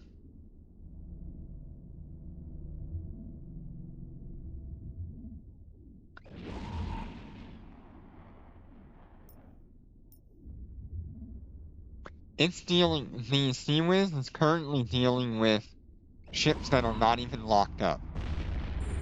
The Seawiz, look at it.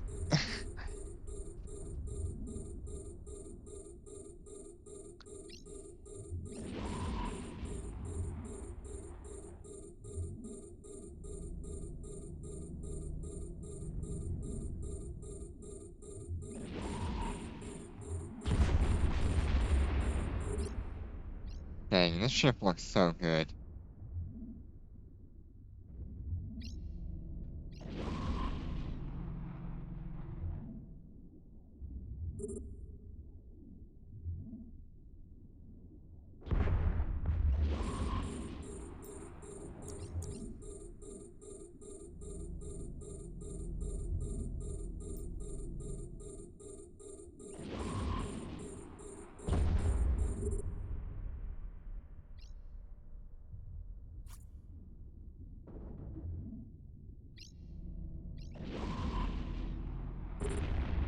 Explosion velocity is nice.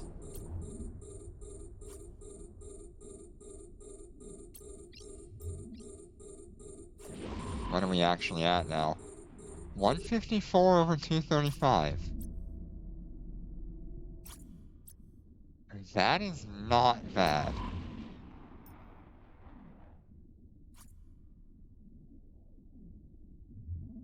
Light velocity, shield bonus boost. Oh god, what is my shield boost right now? 20,000. Okay.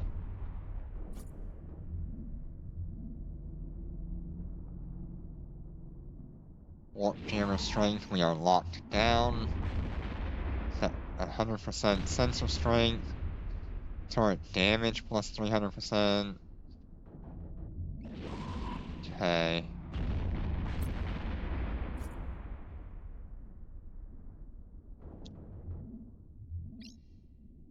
shield booster restore amount. So if I turn this off,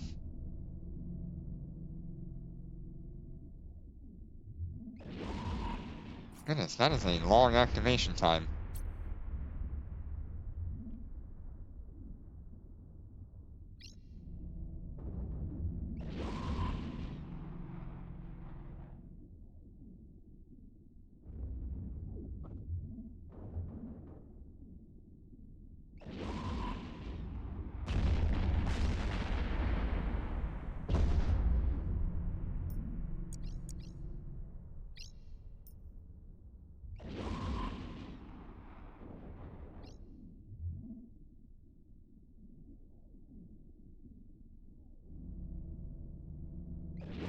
All three of my marshals are running the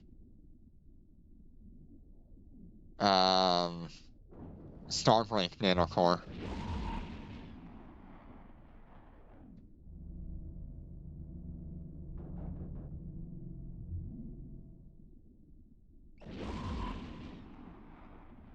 Yeah, I like it. It's a great nanocore.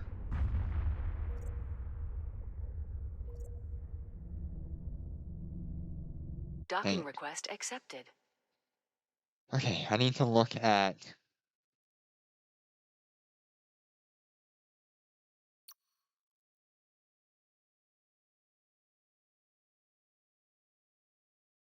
Undocking.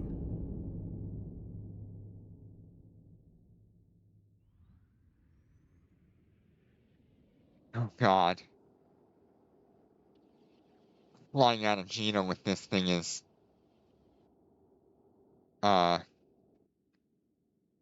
something special. Alright, so if I just turn this on, we have 40,000 shield boost. Okay.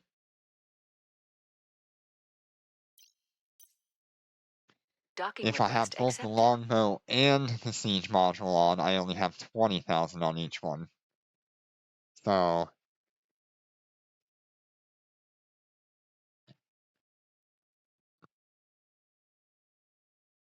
interesting.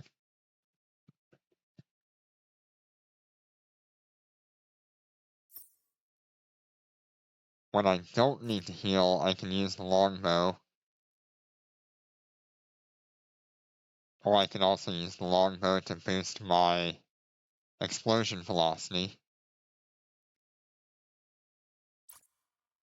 When I do need to heal, that longbow needs to be off.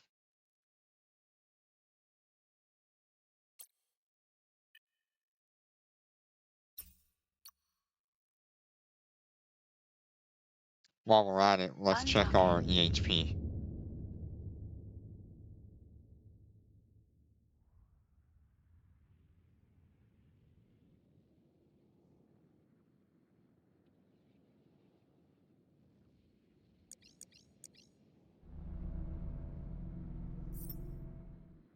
Okay, we've got 6 million EHP currently.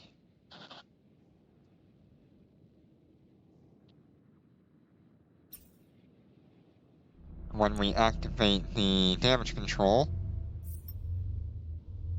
we go up to 12.8, and then we also have all of our defense skills to get.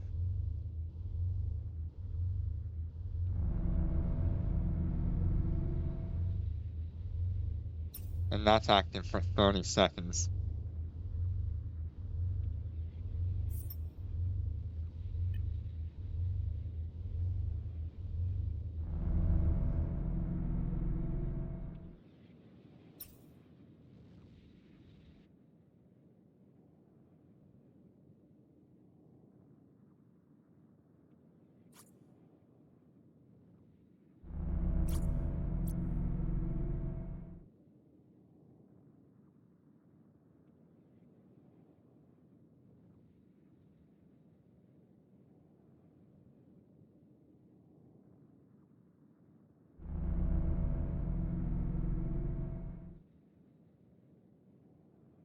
So,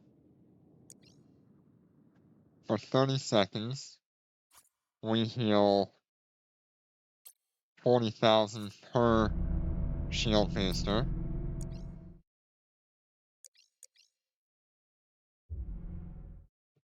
So that's 80,000 of health. That's 160,000 health. That's too much health. And there goes another one.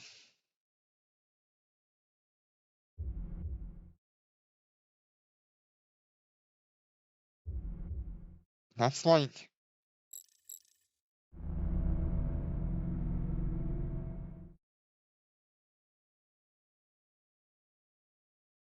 too much. Will I even need that for Dormant Realm? Docking request accepted.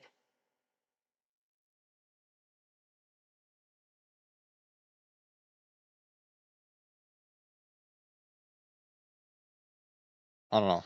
I think I just need to look at what to do in Capital Dormant. I know we're gonna need that for this event.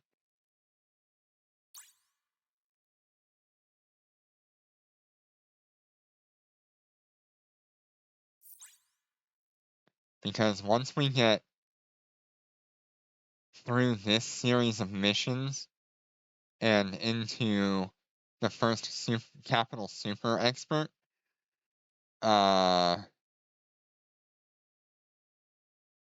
we will definitely need all of that health.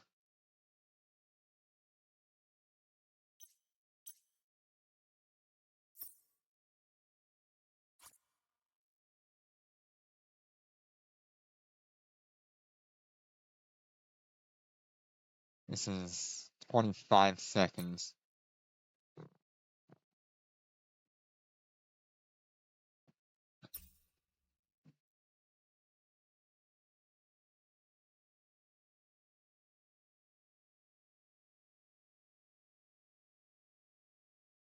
So we get 320,000 health back over the course of one capacitor battery usage without really needing to touch our capacitor. That is half of our health in total from one capacitor battery usage.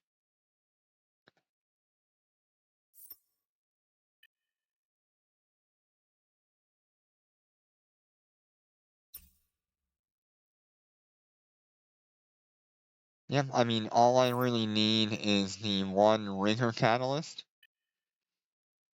And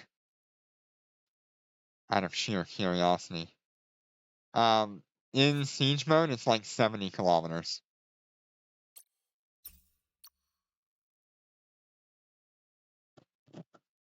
Undocking.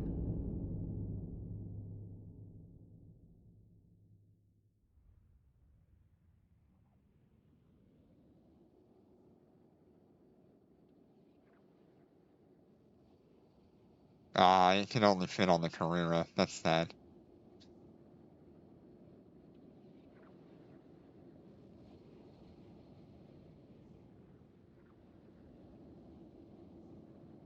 So,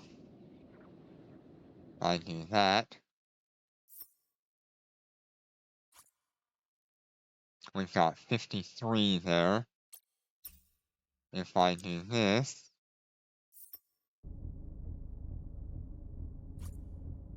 we have 70.38.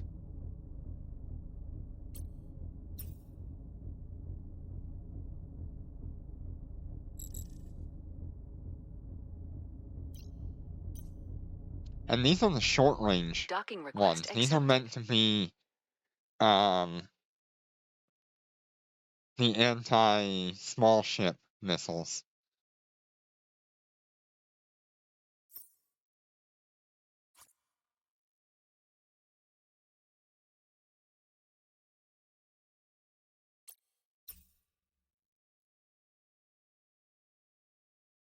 Hmm.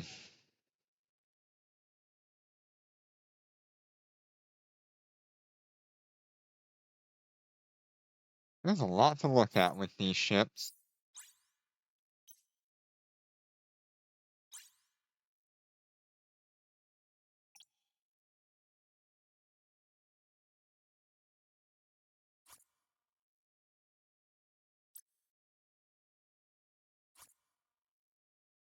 I need that, though. 6 days.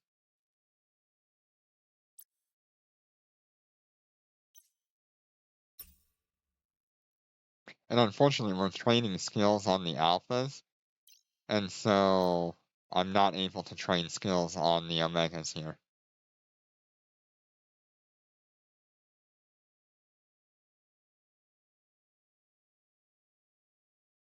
Well, I think that is all for today.